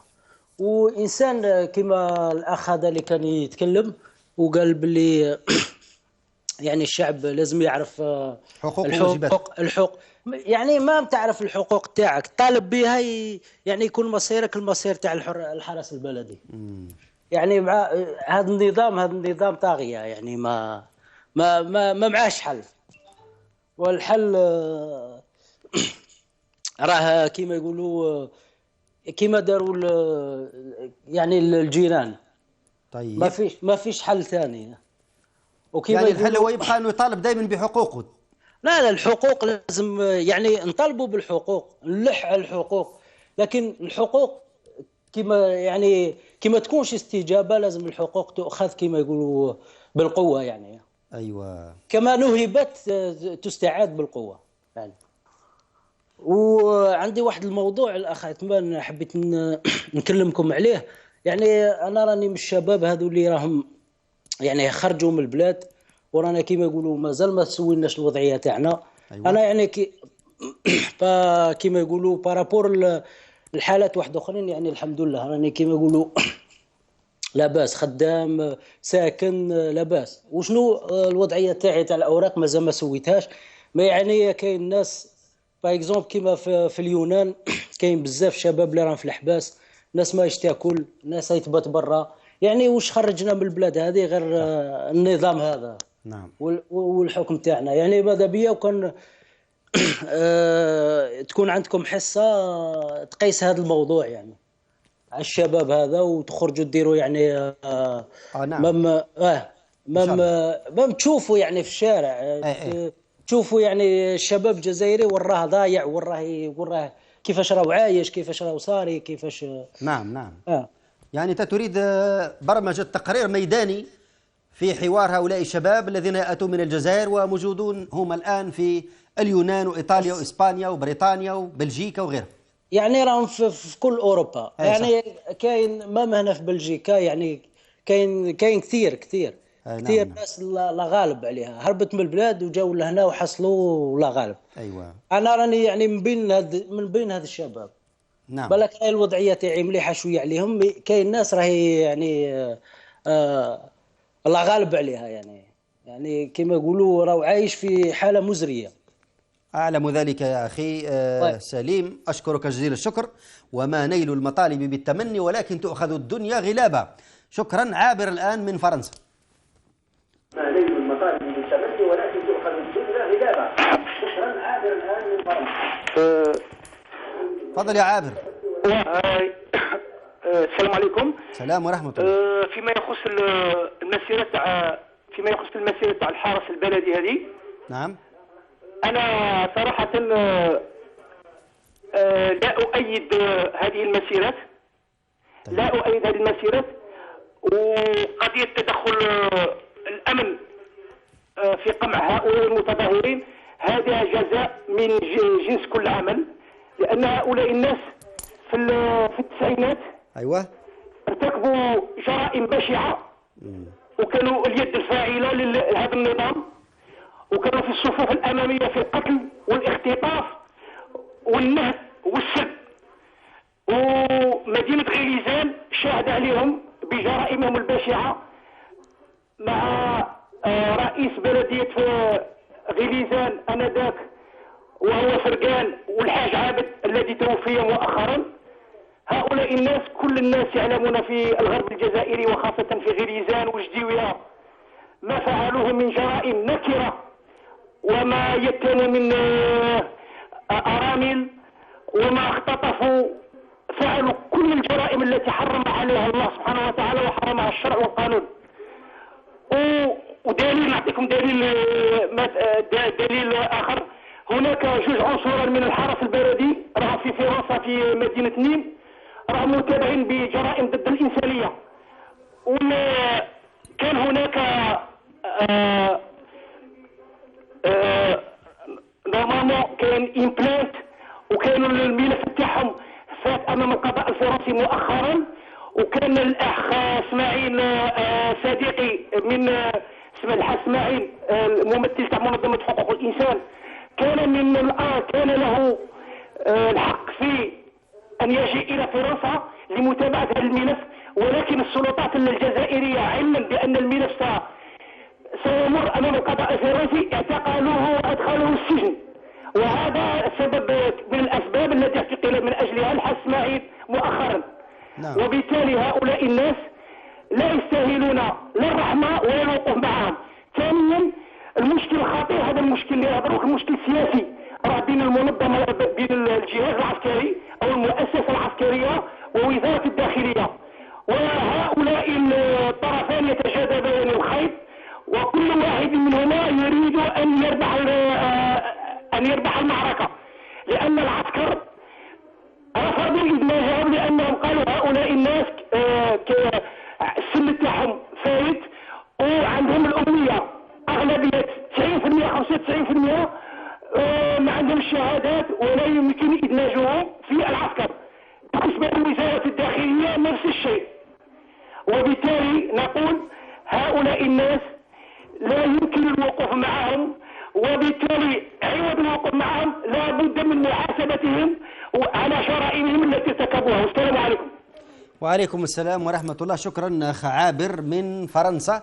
إذن مشاهدينا الكرام، دائما طبعا نحن في إطار هذه الحقوق التي يطالب بها من قبل الكثير من المتظاهرين والمعتصمين والسائرين في هذه المسيرات.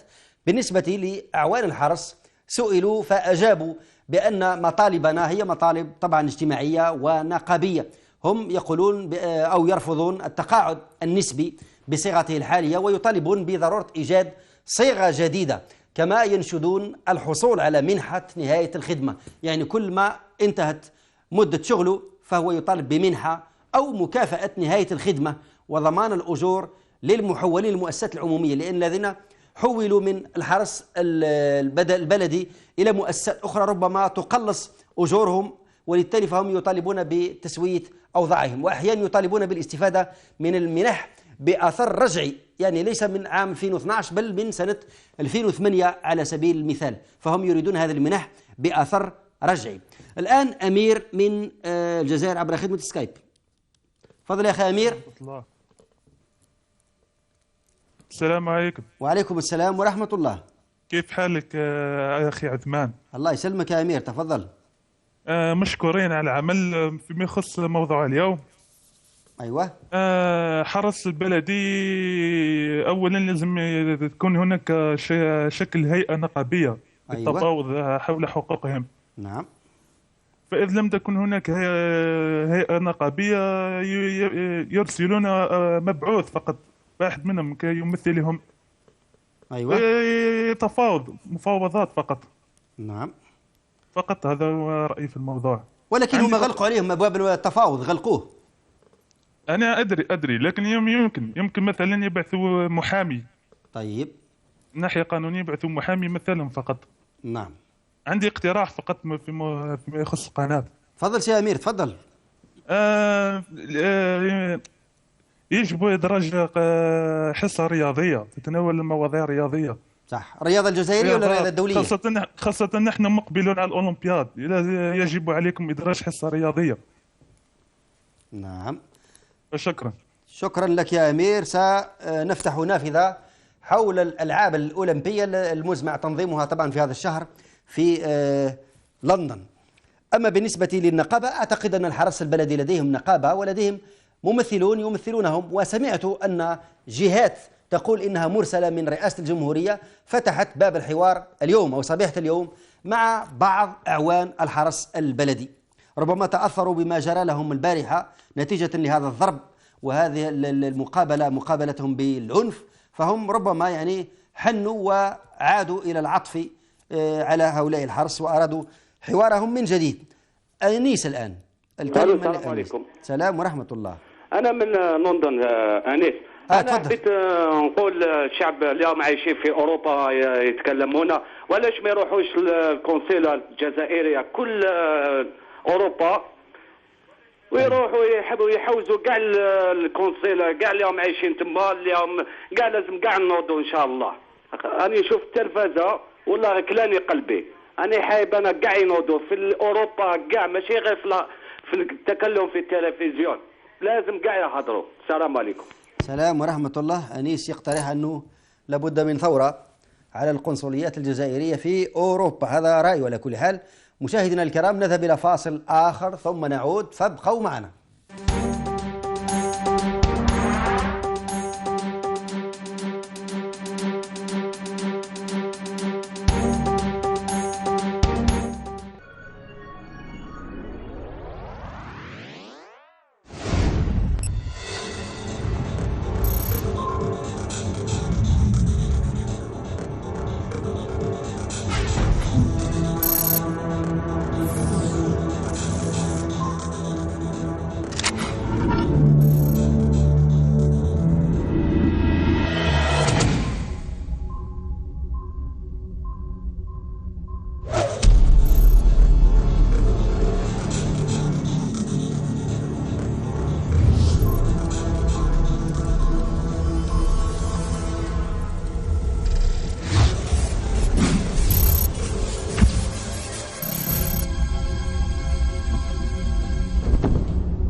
نمشي نصلي معاه، ندير مع الصوالح، نمشي نشري لي كاس حاجة، نمشي نخدم عليا على بالي كيما باش نشوف كاع الناس بوها وانا ما نقولهاش، نقولها غير في الحبس. انا ما كرهتها، خرجي لي بوها،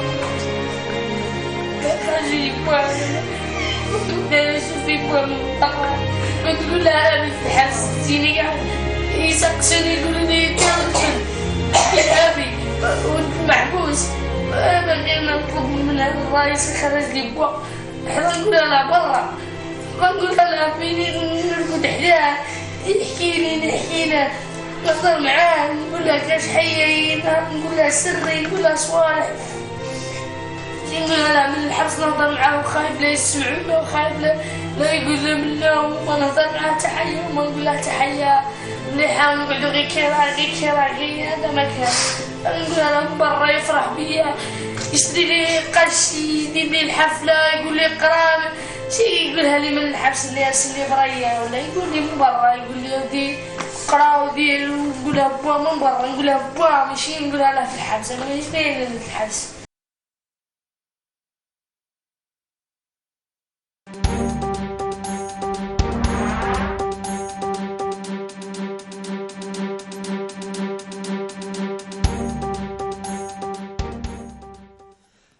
نرحب بالجميع من جديد مشاهدين الذين يكتفون بالمتابعة والمشاهدة وبمختلف المتصلين بالقناة والبرنامج طبعا لإثراء موضوع الليلة الذي يدور حول أعوان الحرس البلدي. طبعا الكثير من المتصلين الآن بلغ عددهم حوالي 20 يقولون نحن مع هؤلاء نتعاطف معهم نساندهم نؤازرهم ولكن كذلك في الوقت نفسه نندد ونستنكر بالقوى الأمنية الفظة في وجوههم خاصة البارحة حيث قابلوا المعتصمين أو السائرين في هذه المسيرة من البليدة إلى العاصمة نحو المرادية رئاسة الجمهورية، لكن في منطقة بير خادم هناك التقت بهم أو كانت في استقبالهم شاحنات مملوءة بقوات الأمن، وهناك تم رشق بالحجارة وكذلك المياه خراطيم المياه وقذف وسب وشتم وما إلى ذلك. فالجميع هنا أو أغلب المتصلين يقولون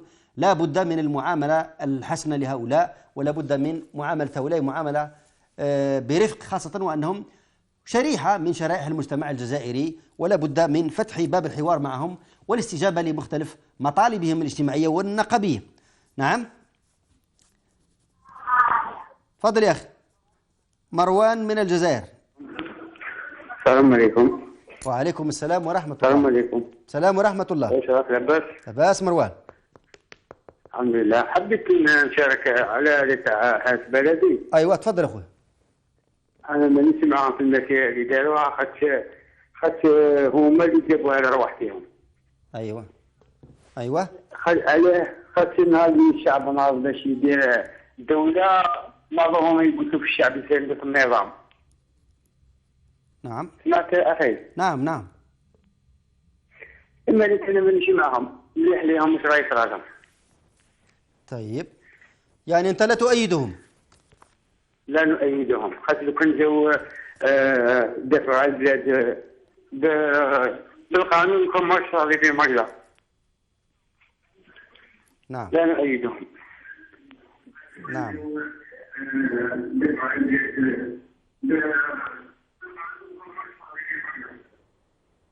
نعم مروان. هذا وش عندي وبيعاونكم. الله يبارك فيك يا أخي، شكرا لك. إذن الآن نذهب إلى صلاح الدين من عنابة. تفضل أخي صلاح الدين.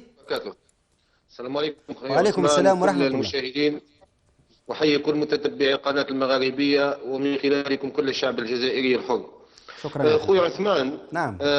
أنه كل جزائري حر وما كثرة الأحرار في الجزائر يندد بقمع كل احتجاج ومسب كل جزائري، لأنه كلنا جزائريون وليس هناك جزائري فوق العادة وجزائري من الأنديجينا.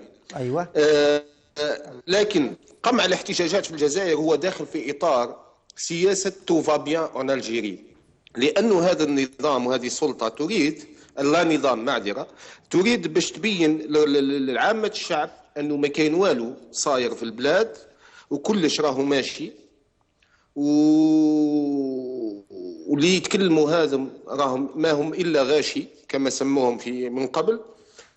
وكذلك لرأي العام العالمي، لأنه هذه المسيرات تكذب 16 صفحة ولا غيرها من اللي صرفوا عليها الملايير في التايمز وفي لوموند وتكشف أنه الجزائر ليست بخير.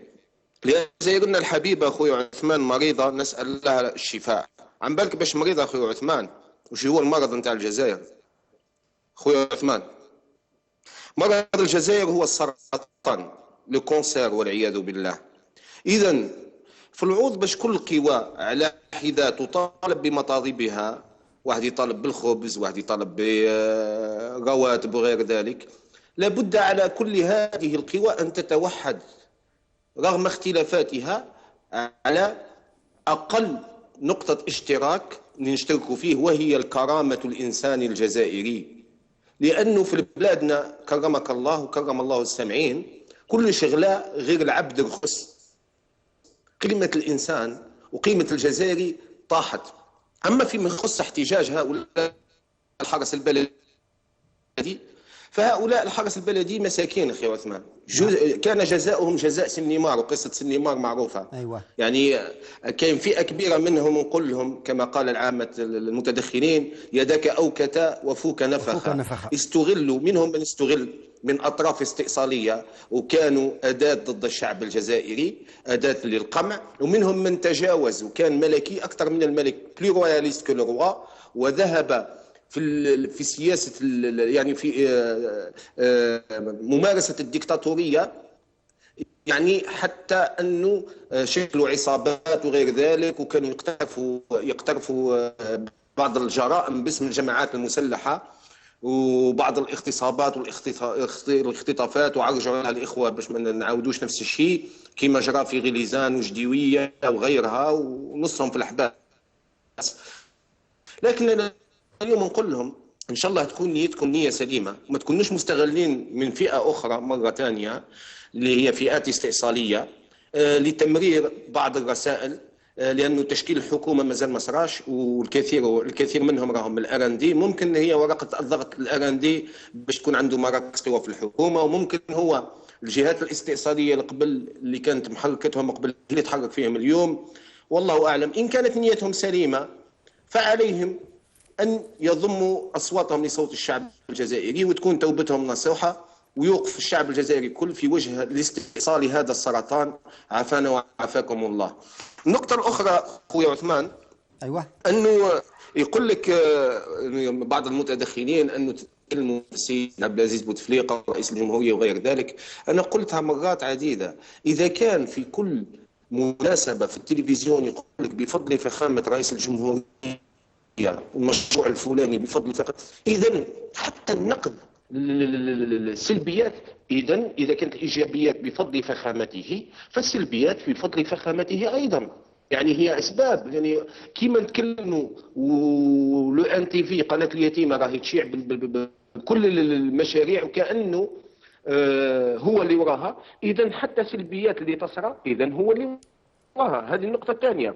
وأنا نظن أنه مدايرين عليه عملية تشويش مثل كانوا مدايرين على الشعب الجزائري قبل، أنه ما كانش إعلام وغير ذلك يبثوا له السموم، فكذلك على السيد عبد العزيز بوتفليقة الآن لا تصله بل يعيش بتقارير تو فا بيان اون الجيري، وما يخلوش يشوف الشيء اللي صاير، وهو من خلال ذلك هو راهو ياخذ في القرارات، يتكلم وكأنه الجزائر بخير.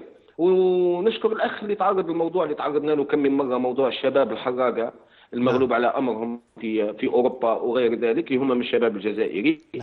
وأنا قبل أن أنهي كلامي أخي الفاضل نقول للجزائريين: لا بد لكم يعني أن تضعوا اليد في اليد لاستئصال هذا السرطان، كما أراد أن يستأصل يوما ما الشعب الجزائري. لأنه سياسة الترقيع وكل واحد يضرب على قرابه وكل واحد يطالب من جهة، والسلطة الجزائرية تتعامل مع فئات الشعب كما قال ويحيى جوع الكلب يتبعك على أساس كرمكم الله أنهم كلاب، طيش له عظم ويسكت وزيد سكت هذا وزيد سكت هذا، وقاعد يخلقونا ويكملوا في السياسة اللي قاموا بها منذ التسعينات، اللي خلف لنا الاستعمار هي ثقافة الحقد، زرعت ثقافة الحقد بين الشعب الجزائري وتفريقه، يلعبوا على هذه الورقة. وإن شاء الله بإذن الله نسأل الله العلي القدير الخير لبلادنا. اللهم من أراد ببلادنا وشعبنا خيرا فوفق، ومن أراد ببلادنا وشعبنا شرا فصب الشر على رأسه واجعل كيده في نحره. واللهم فرج على شعبنا وعلى كل الشعوب الإسلامية، وبارك الله فيكم وربي يحفظكم إن شاء الله. شكرا أخي صلاح الدين، أمين، أشكرك على هذه الكلمة الطيبة. الآن أحيل الكلمة لأخي محمد من عين الدفلة. الو، مساء الخير يا عثمان. مساء النور، تفضل اخي. تحية ليك والى كل عمال القناه المغاربيه. شكرا يا اخي. هذه القناه الرائده التي شرفتنا في العالم العربي وفي كل مكان. شكرا يا اخي. والله يا اخي عثمان، يعني نتحدث اليوم عن الاحتجاجات وعن المسيرات في كل المدن الجزائريه. نعم. خاصه هذه الايام عن الحرس البلدي، وربما به باعتبار ان هؤلاء الحرس البلدي الذي استرجعوا الامن والاستقرار الى البلاد منذ العشريه السوداء، فلهم حقوقهم هم كباقي الفئات الاخرى، لان هذه الفئه كانت من الاوائل الذين استرجعوا الامن الى البلاد وحققوا ربما كثير من الامور لبلادنا، ولكن اليوم من يهمشوهم وما يعطونش حقوقهم، فهذا شيء سلبي للغايه. صحيح. ولانه نظن هذا لاسباب ان الحكومه عجزت عن الاستجابه لمطالب الشعب ولمطالب هؤلاء الافراد من الحرس البلدي، لان الحكومه القديمه نسميها الحكومه القديمه التي اصبحت الان تتلاعب باوراق الحزب الواحد واوراق حزب التجمع الديمقراطي.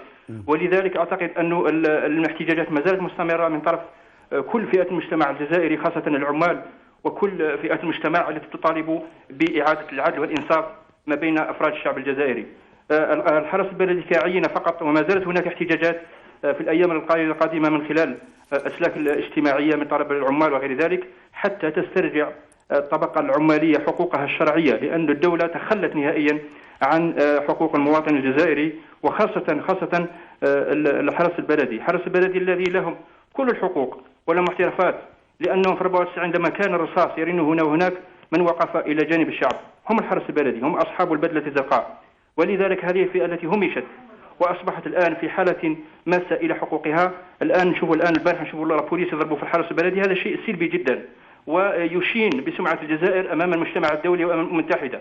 ولذلك الحرس البلدي لما يطالبوا مش يطالبوا انهم جايين فوضى ولا يخربوا ولا يكسروا، يطالبوا من حقوقهم، طالبوا باسترجاع كرامتهم.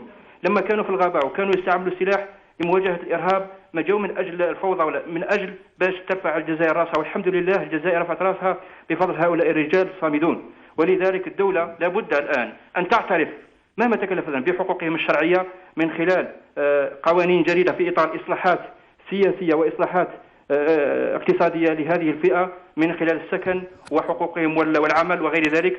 فاقول نحن مع الحرس البلدي في كل مكان. هؤلاء الذين هم رفعوا رؤوسنا في كل 48 ولايه، ما جاوش غير الجزائر فقط وانما 48 ولايه، وولايه عين دفله كعينه من هذه الولايات. ولذلك نوجه للحكومه الحاليه والى رئيس الجمهوريه الى استقبال هذه الفئه والتحدث معهم بطريقه وبقوانين جد ايجابيه واستجابه لمطالبهم، حتى تعود هذه الفئه كباقي الفئات الاخرى، ومن خلال ادماجهم في سلك الجيش الوطني الشعبي او في سلك الامن الوطني، حتى تعود هذه الفئه لها حقوقها. والحمد لله انظن بالحرس البلدي اصبحوا اخوان مع الجيش الوطني الشعبي في كل مجالات الحياه.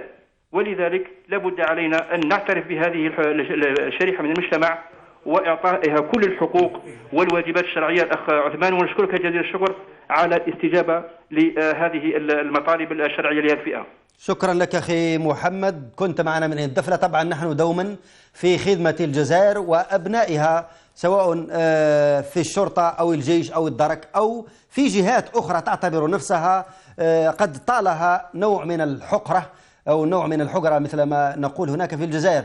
إذن فقط أريد أن نذكر بأن أبناء الحرس البلدي هناك من يقول أن الكثير فيهم أحيلوا إلى الأمن، بعبارة أخرى أوجدوا لهم وظائف في الشرطة، وهناك من أحيلوا إلى الجيش، وهناك من أحيلوا إلى مؤسسات أخرى، وهناك من أحيلوا إلى مراكز أمنية لحراسة بعض المؤسسات في مختلف المدن.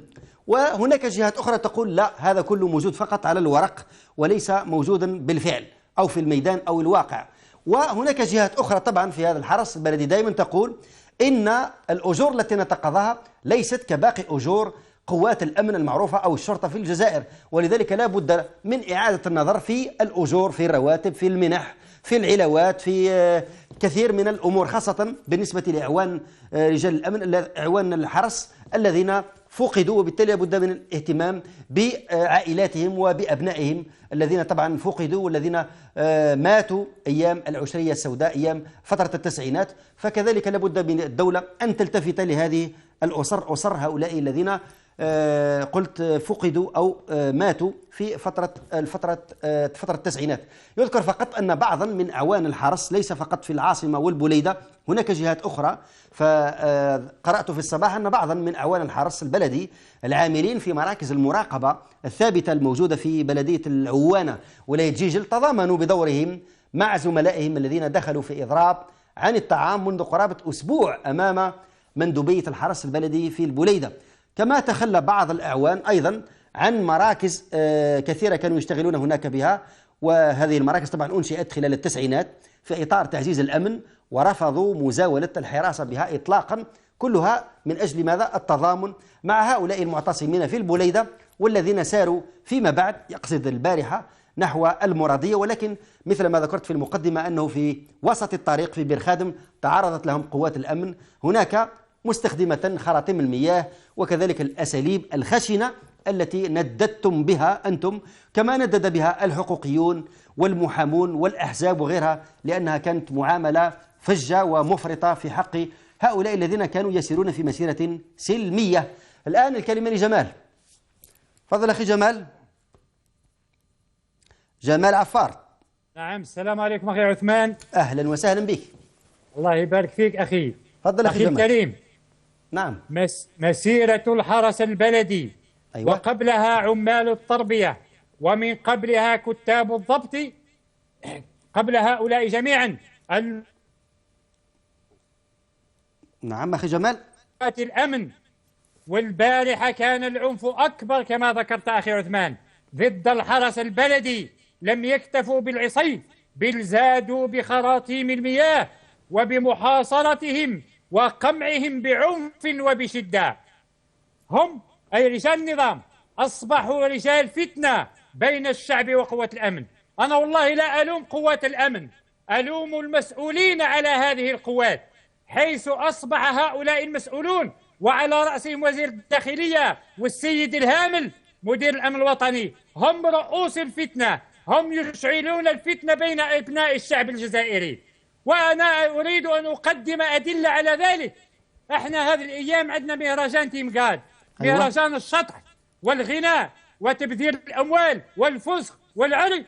كيف قوات الأمن تعاني تحت الشمس الحارقة، يعطوهم ساندويتش ويعطيهم قارورة ماء، والله 12 ساعة 16 ساعة هم واقفين في الشمس يحرصون على الفنانات العاريات ويحرصون على الفسوق والفساد. هذا قوات الأمن، رجال قوات الأمن، والله فيهم من سقط من شدة حرارة الشمس هذه الأيام. هذا هم قوات الأمن. أنا نقول بأن المسؤولين هم السبب في هذه، حتى لا نحمل أحقادنا على هؤلاء، فهم شباب من خيرة الشباب الجزائري، هم أبناؤنا وفيهم آباؤنا وفيهم إخواننا. ولكن احنا نعرف أن العسكري يمشي بالأوامر، يقول لك طبق ثم بعد ذلك اشتكي، هذا قانون عسكري. فيجب أن يعرف الجميع أن هذه العصابة الحاكمة هي ضد الشعب بأكمله، هي حتى ضد قوات الأمن. قوات الأمن تعيش تحت ضغط رهيب، تعيش تحت ضغط كبير. والله شفنا رجال الحماية المدنية في تيمغاد والله يتساقطون من شدة الحرارة.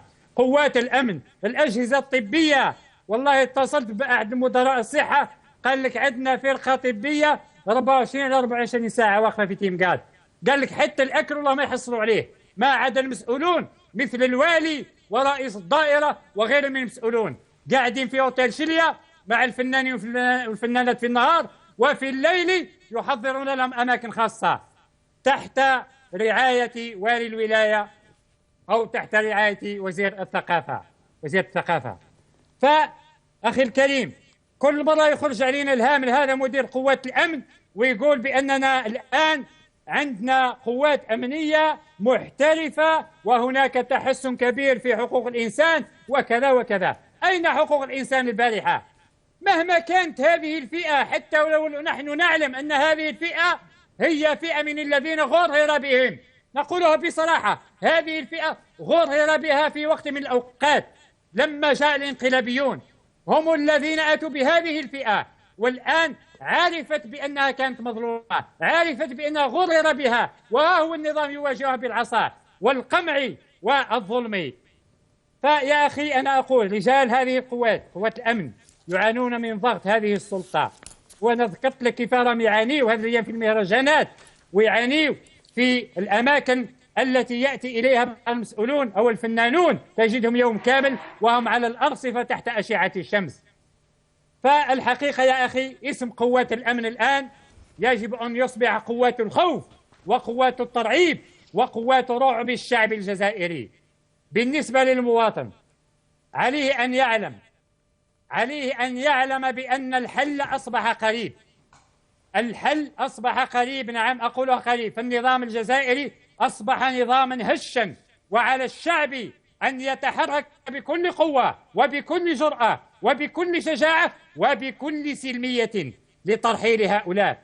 هناك من يقول في حال قيام ثورة أو في حال قيام تظاهرة كبرى من سيقودها؟ أنا أقول بأن الذي سيقودها هو الظلم والحجرة والفساد، هو الذي سيقود الشعب. ليس هناك قائد سياسي، ولكن هناك ظلم وهناك حجرة وهناك تعسف، وهذا التعسف واعتراف وعدم احترام حقوق الناس هو الذي سيقود هذه الثورة ضد هؤلاء الظلمة.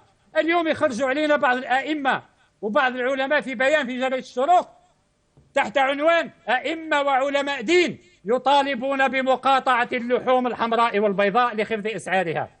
يعني هذا ما شافوا يا الشعب موش لاعق لا على المقارونة ولا على السباكيتي، تونا تفتيونا على اللحم، افتيونا على الظلم نتاع هؤلاء، افتيونا على الفساد نتاع هؤلاء الحكام، افتيونا على الخمور والمخامر التي أصبحت في كل مكان، ليس في الولايات بل في كل دوار وقرية ودشرة. احكيونا على بنوك الربا ومعاملات الربا مع الشباب باسم تشغيل الشباب. ها انتم جايين تفتيونا على اللحوم الحمراء والبيضاء. اللحوم الحمراء والبيضاء ما يحلمش بها الشعب، يحلموا بها هؤلاء المسؤولون اللي قاعدين في ليزوتيل وفي الفنادق الفارهة ويضربوا في المشوي نتاع الخرفان باسم الشعب الجزائري وباسم أموال الشعب الجزائري بمناسبة وبدون مناسبة. أنا أقول لهؤلاء الحكام وأناشد الرئيس بوتفليقة وأقول له: أين أنت يا رئيس الجمهورية مما يعانيه الشعب بكل فئاته؟ أنت المسؤول الأول والأخير على كل ما يحدث في الجزائر. سبحان الله، منذ 10 ماي لم يظهر لا رئيس ولا برلمان ولا حكومة ولا مسؤول واحد. ولا ننسى أن هذه فئة هؤلاء الحرس البلدي كانوا في خدمة السلطة الانقلابية، واليوم ها هي تواجههم هذه السلطة بالعصا والقمع. فهذا النظام ليس له صديق دائم ولا عدو دائم. والحقيقة أن هذه الزمرة الحاكمة هي عبارة عن مافيا سياسية، مافيا اقتصادية لا أكثر ولا أقل، فلا علاقة لهم بالشعب ومصالحه. والدليل مواجهات البارحة التي خلفت جرحى ومن الطرفين من قوات أبنائنا من الأمن ومن قوات إخواننا من الحرس البلدي. وهناك تبادل وتراشق بالحجارة من جهة المتظاهرين وخراطيم المياه الساخنة والباردة والعصي من طرف قوات الأمن. يا جماعة السلطة، يا وزير الداخلية والقبلية، يا السيد الهامل، يا رئيس الجمهورية، اعلموا أن هؤلاء جزائريون يطالبون بحقوقهم. عليك أيها الرئيس أن تستقبلهم كما استقبلت زيدان، وعليك أن تستقبلهم وأن تعطيهم حقوقهم كما أرسلت الزهوانية إلى الحج بأموال الشعب الجزائري. تكيلون بمكيالين، ولكن اعلموا أن هذا الشعب سيزلزل الأرض من تحت أقدامكم طال الزمن أم قصر. والسلام عليكم ورحمة الله تعالى وبركاته. وعليكم السلام ورحمة الله. أشكرك أخي جمال. إذن سؤالنا المطروح بإلحاح: لماذا يتم فض هذه المسيرات والمظاهرات والاعتصامات بهذا النحو من العنف والصلف والقسوة؟ كل الجزائريين المواطنين دستوريا مسموح لهم بالتظاهر ولكن سلميا. هؤلاء كانوا في مسيرة سلمية وهم شقوا الطريق بداية من البوليدة مبكرا منذ الفجر بعد صلاة الصبح قاصدين المرادية. فلماذا يقابلون بهذا الصلف وهذه القسوة وهذا العنف؟ لماذا لا يفتح باب الحوار مع المحتجين بدلا من طردهم بالقوة مثل ما رأينا البارحة؟ ما سبب استخدام الحرس البلدي أيضا في ظروف صعبة سميناها فترة التسعينات أو العشرية السوداء، ثم يتم التخلي عنهم رسميا فيما بعد؟ في المقابل لماذا لا نؤيد من يقول من الحقوقيين إن هذه الاحتجاجات جزء من الرفض الشعبي لما آل إليه الوضع في قطاعات الصحة والشباب والعدالة والبلديات؟ ثم مشاهدينا، هل نحن فعلا دخلنا اليوم مرحلة تأكد فيها الجميع أن الربيع الجزائري الموعود به بعد 10 ماي صار حلما تبخر مع فلق الصبح؟ لقد قيل الكثير بأن الجزائر ستختلف عن الجزائر قبل 10 ماي، ولكن أنتم ترون بأم أعينكم بأن المشاكل قد كثرت، وإن هناك حديثا الآن سربه وزير المالية أن لا مضاعفة لأجور الموظفين، ليست هنالك زيادة، والجزائر مقبلة على سياسة تقشف لأن أسعار البترول قد تراجعت نحو الوراء في الأسواق الدولية.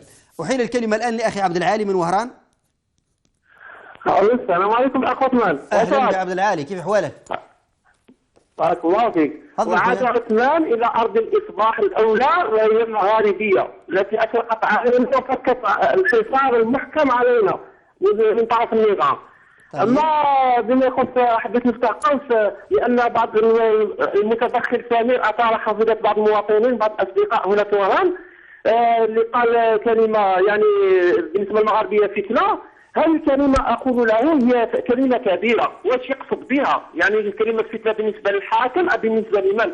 يعني بالنسبة للحاكم كيكون الإعلام يكون حر ونزيه وينقل حقائق وينقل الواقع يعني الصحيح، هذه تعتبر بالنسبة للحاكم ديكتاتوري فتنة بلا القوس. بالنسبة يعني هذا هو الديكتاتور، هو القمع الضرب يعني كتم الأفواه، وهذه الفئة من الحرس البلدي هم من أعوان الدولة. يعني إذا نقول انقلب السحر على الساحر، نقول انقلب السحرة على الساحر وهو النظام. يعني انقلب السحرة على الساحر. وبالنسبة يعني للحرس البلدي يعني من شافوا زيادات في سلك الأمن يعني رأوا الدولة أنها يعني أهملتهم من هذا الجانب، كان زيادة في سلك الأمن دونهم. يعني النظام يفعل بهم يعني قصة الديكة التي تتضارب بعضها في أمريكا يعني في العصور القديمة في الروم. يعني الديكة ديك مع ديك وشوفهم كيف يعني يتضاربان. يعني أنا أعني هنا الحرس والأمن. وكلمة يعني الحرس البلدي أو النظام يعني حتى نيرون إمبراطور روما يعني الذي حرق روما لقد قتل أمه. يعني ننظر الدكتاتور يعني شدة الدكتاتور ويعني طريقة التعامل معه. وبالنسبة يعني الاحتجاجات الشعبية أنا أتمنى أن تكون موحدة يعني وتأثرها النخب المثقفة، ويعني تتوحد على كلمة واحدة وهو التغيير، لأن الكلمة الواحدة الآن هو التغيير. ما نتحصلوا أي شيء بدون تغيير، يعني بدون تغيير. والاخت اللي قالت يعني البارحه مع الاخت بسمه قالت يعني يتجهوا بالطرق القانونيه، يعني النصر القضاء الذي يشهد له بنزاهه في العالم العربي انظر ميدان التحرير دائما مملوء، يعني القضاء، فما بالك القضاء في الجزائر وتقوم بالطرق القانونيه. ونختم الكلمه تاعي وبارك الله فيك الاخ عثمان فيك وبارك الله فيك. الله يبارك فيك يا اخي عبد العالي، تهانينا الحاره لسكان وهران جميعا. أشكرك جزيل الشكر. رابح الآن أزول لك رابح لا سلامينك ما تلي ذا مسمورذ أمكي تسرد لاباس الحمد لله. ترى هاد العديغة في زرفاناكي يقتلين قل الجزائر. ترى الشوام بالطايني زران بلي لابوليس رنا ناس نقسوما لا جوندارميري ناس نقسوما. الجوندارمي في 4 مليون 800 البوليسي في واقيلا 3 مليون 800. الوغ بغانا تسمي خلصنا من هنا سيتادير لا مانيفيستاسيون يخدمنا كاينين سا كونسيرن با لا بوبولاسيون الجيريان سا كونسيرن يعني لي زانتيري نينسن. الوغ نورمالمون غتذكرنا كيف الشعب الجزائري وقف في الباطل يقتلين قل الجزائر سوا ديزون قل الماكله السكنان قل الولايه داش يقطرون داش المعرفات شي با كلشي يقطرونا كي قل الجزائر. الوغ الهضره في لي فو دارتيفيس يخدمن لي مليارنير يقراحنا وكيت ماشي حاشا لي فو دارتيفيس.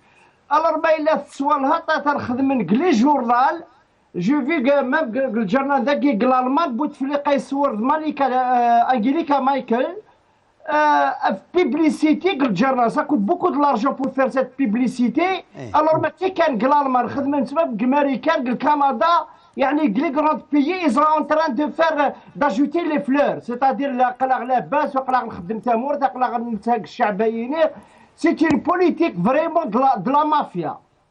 نعم.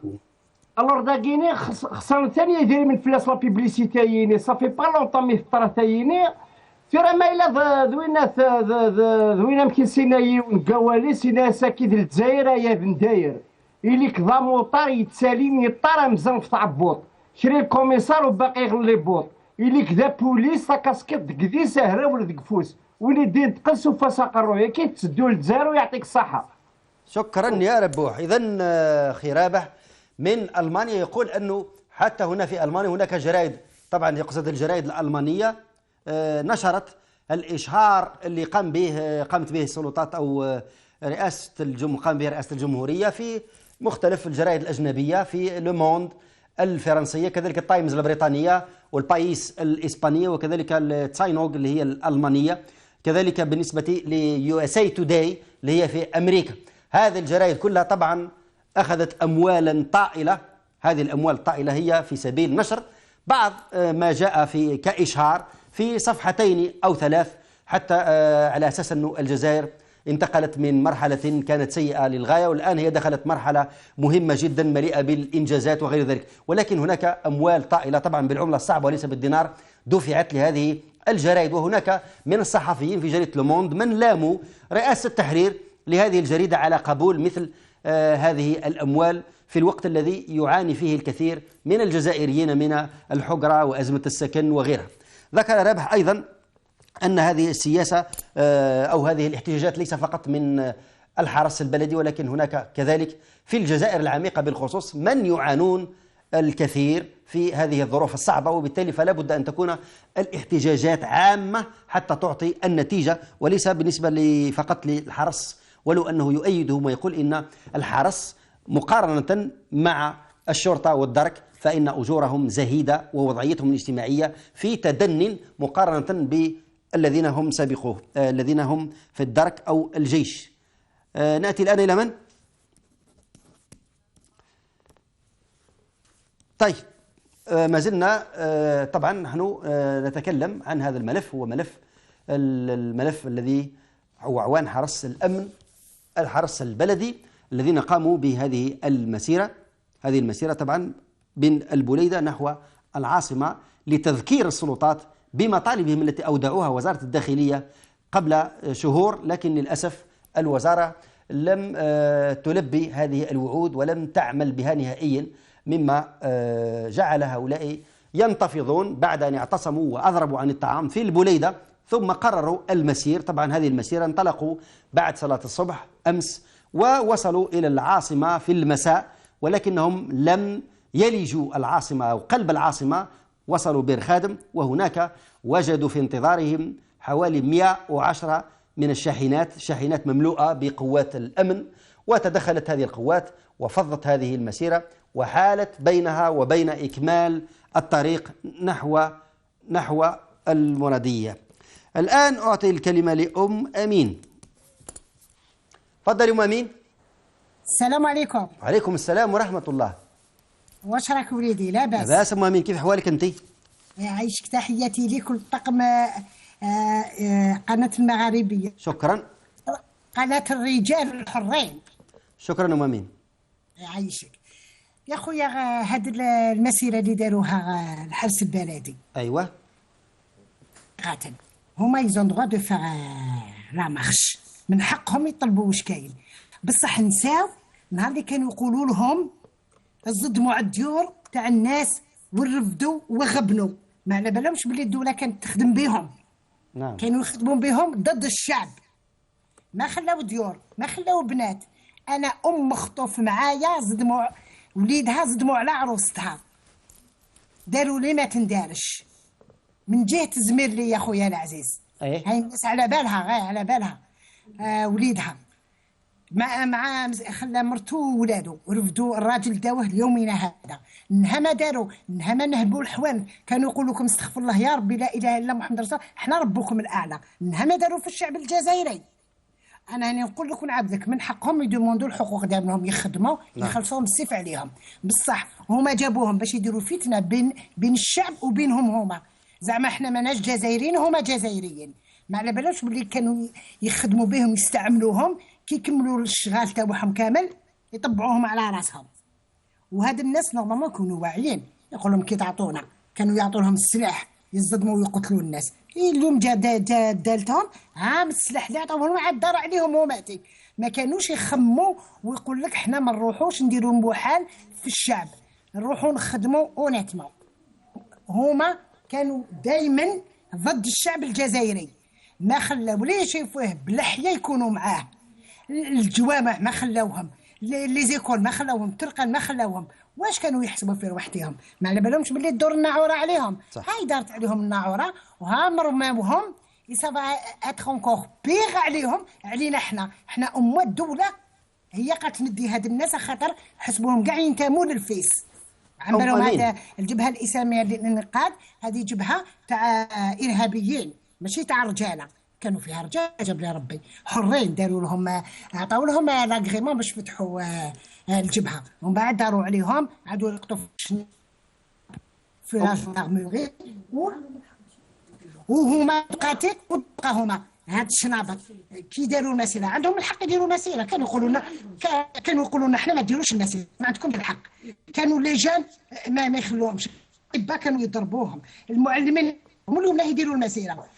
ما يقبلوا واش عطات لهم الدوله، لا خاطر كانوا في جنبها، كانوا يقتلوا معاها يخطفوا معاها. خويا عثمان راني نهضر لك اون كونيسونس دو كوز، واش الواقع صرا، مانيش نجي من ولا من. هاد الناس عندهم الحق مع الدوله، بصح واش قال لك في دين الاسلام؟ اللهم اظلم الظالم بالظالم وخرجنا منهم سالم ان شاء الله يا رب العالمين. امين. نعم. طيب بالنسبه لكم انتم مثلا عملتوا اعتصام واحتجاج سلمي، الناس كلها شافت ثم وحضرت من الحقوقيين من النقابيين، قالوا انه هناك كان اعتصام تجمع سلمي في يوم 5 جويلية بالضبط، ولكن فيما بعد جاتكم قوات الشرطه واستعملت العنف الثاني معكم. نعم جاولينا ما خلاوناش اصلا في ساحه اول ماي. شوف قلت لك والله يا خويا عثمان غير حصرونا كيما اليهود عليهم النعله يحصروا فلسطينيين، غلقوا علينا ان سيركل فيرمي ناكاش وداونا كامل تصاور. ديري انا ما داوهاش، ضربت معاهم قلت له والله ما تديها، هو يطبع وانا نطبع، بصح واش الخص ليه؟ قلت له انت كي راك تضرب فيا انا الطفل مولا 16 عام، قلت له انت الصوار نضاري تضرب يماك وباباك ما تقدرهمش بس راك تضرب فيا راني ولا انت وليد لاسيستونس ما عندكش يماك وباباك اللي تحشم عليهم. ومن بعيتك غلقوا علينا حتى جا هذاك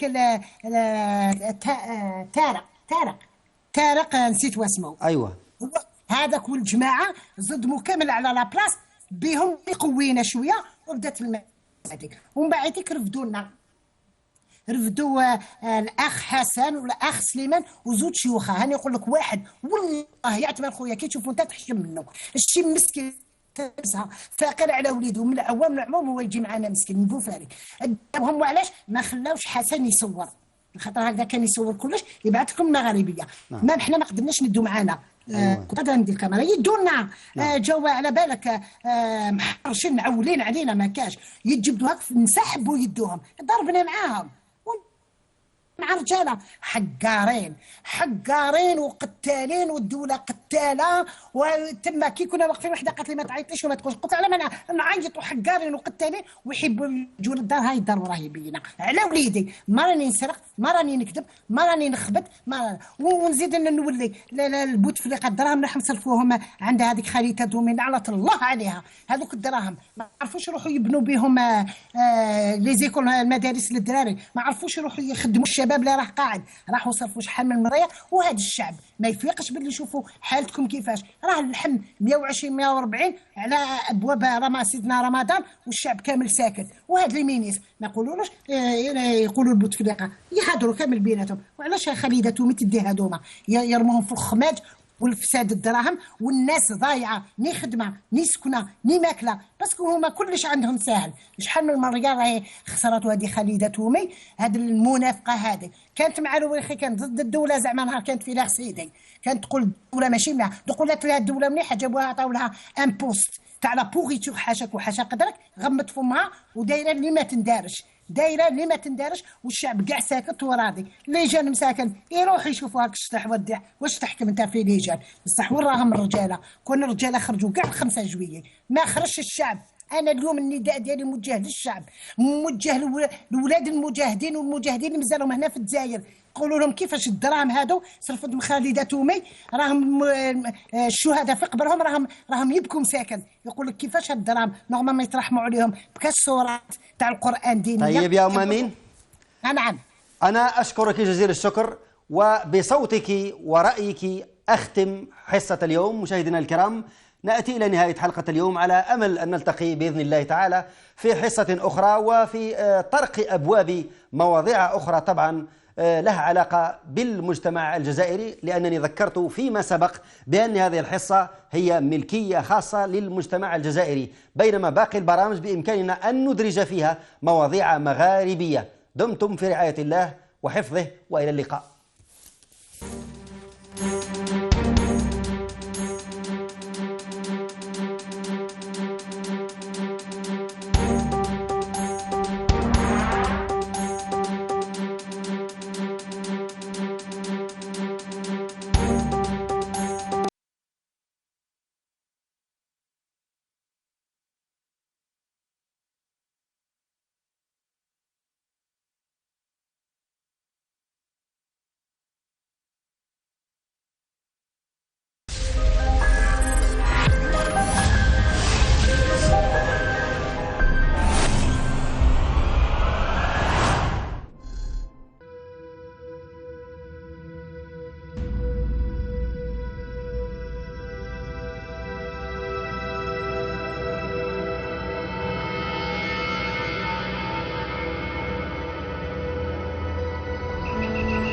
إذا الجزائر في جديد الجزائر ما عندناش حق يقولوا لنا خويا، نعطوهم الوثائق تاع الجزائر، نعطوهم كل شيء باللي حنا مانا الجزائريين، حنا جايين بوليزارونا أجنبيين باغي نطلبوا اللجوء من الجزائر.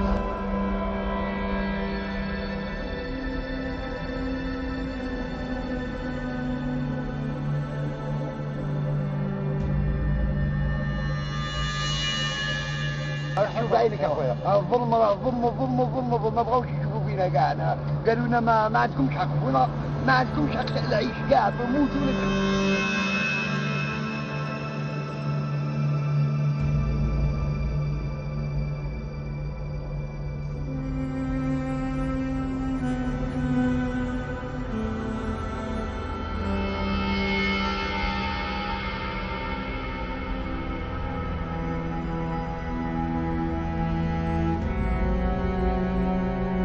العام اللي 4 جاه واحد الشرطي، كانوا 3 شرطيين، وجاه واحد قال له لو كان نطلعك ندلك 5 مرات هو يقولها له. الملازم الاول بالعلال، جيت انايا شكون هو؟ الملازم الاول بالعلال، وجيت انا رفدته، رفد ديك الطابله وحاول الصوره، ونهار الخميس قدر الله ما شاء فعل.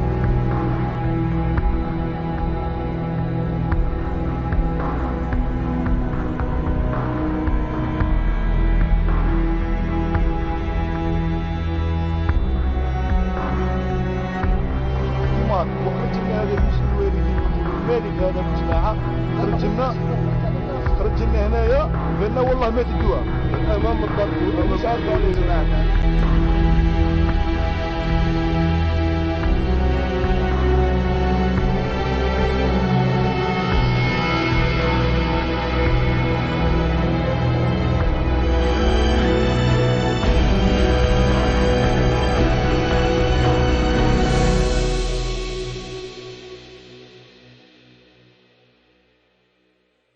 السبب اللي خلانا باش نبلعوا طريق الرقم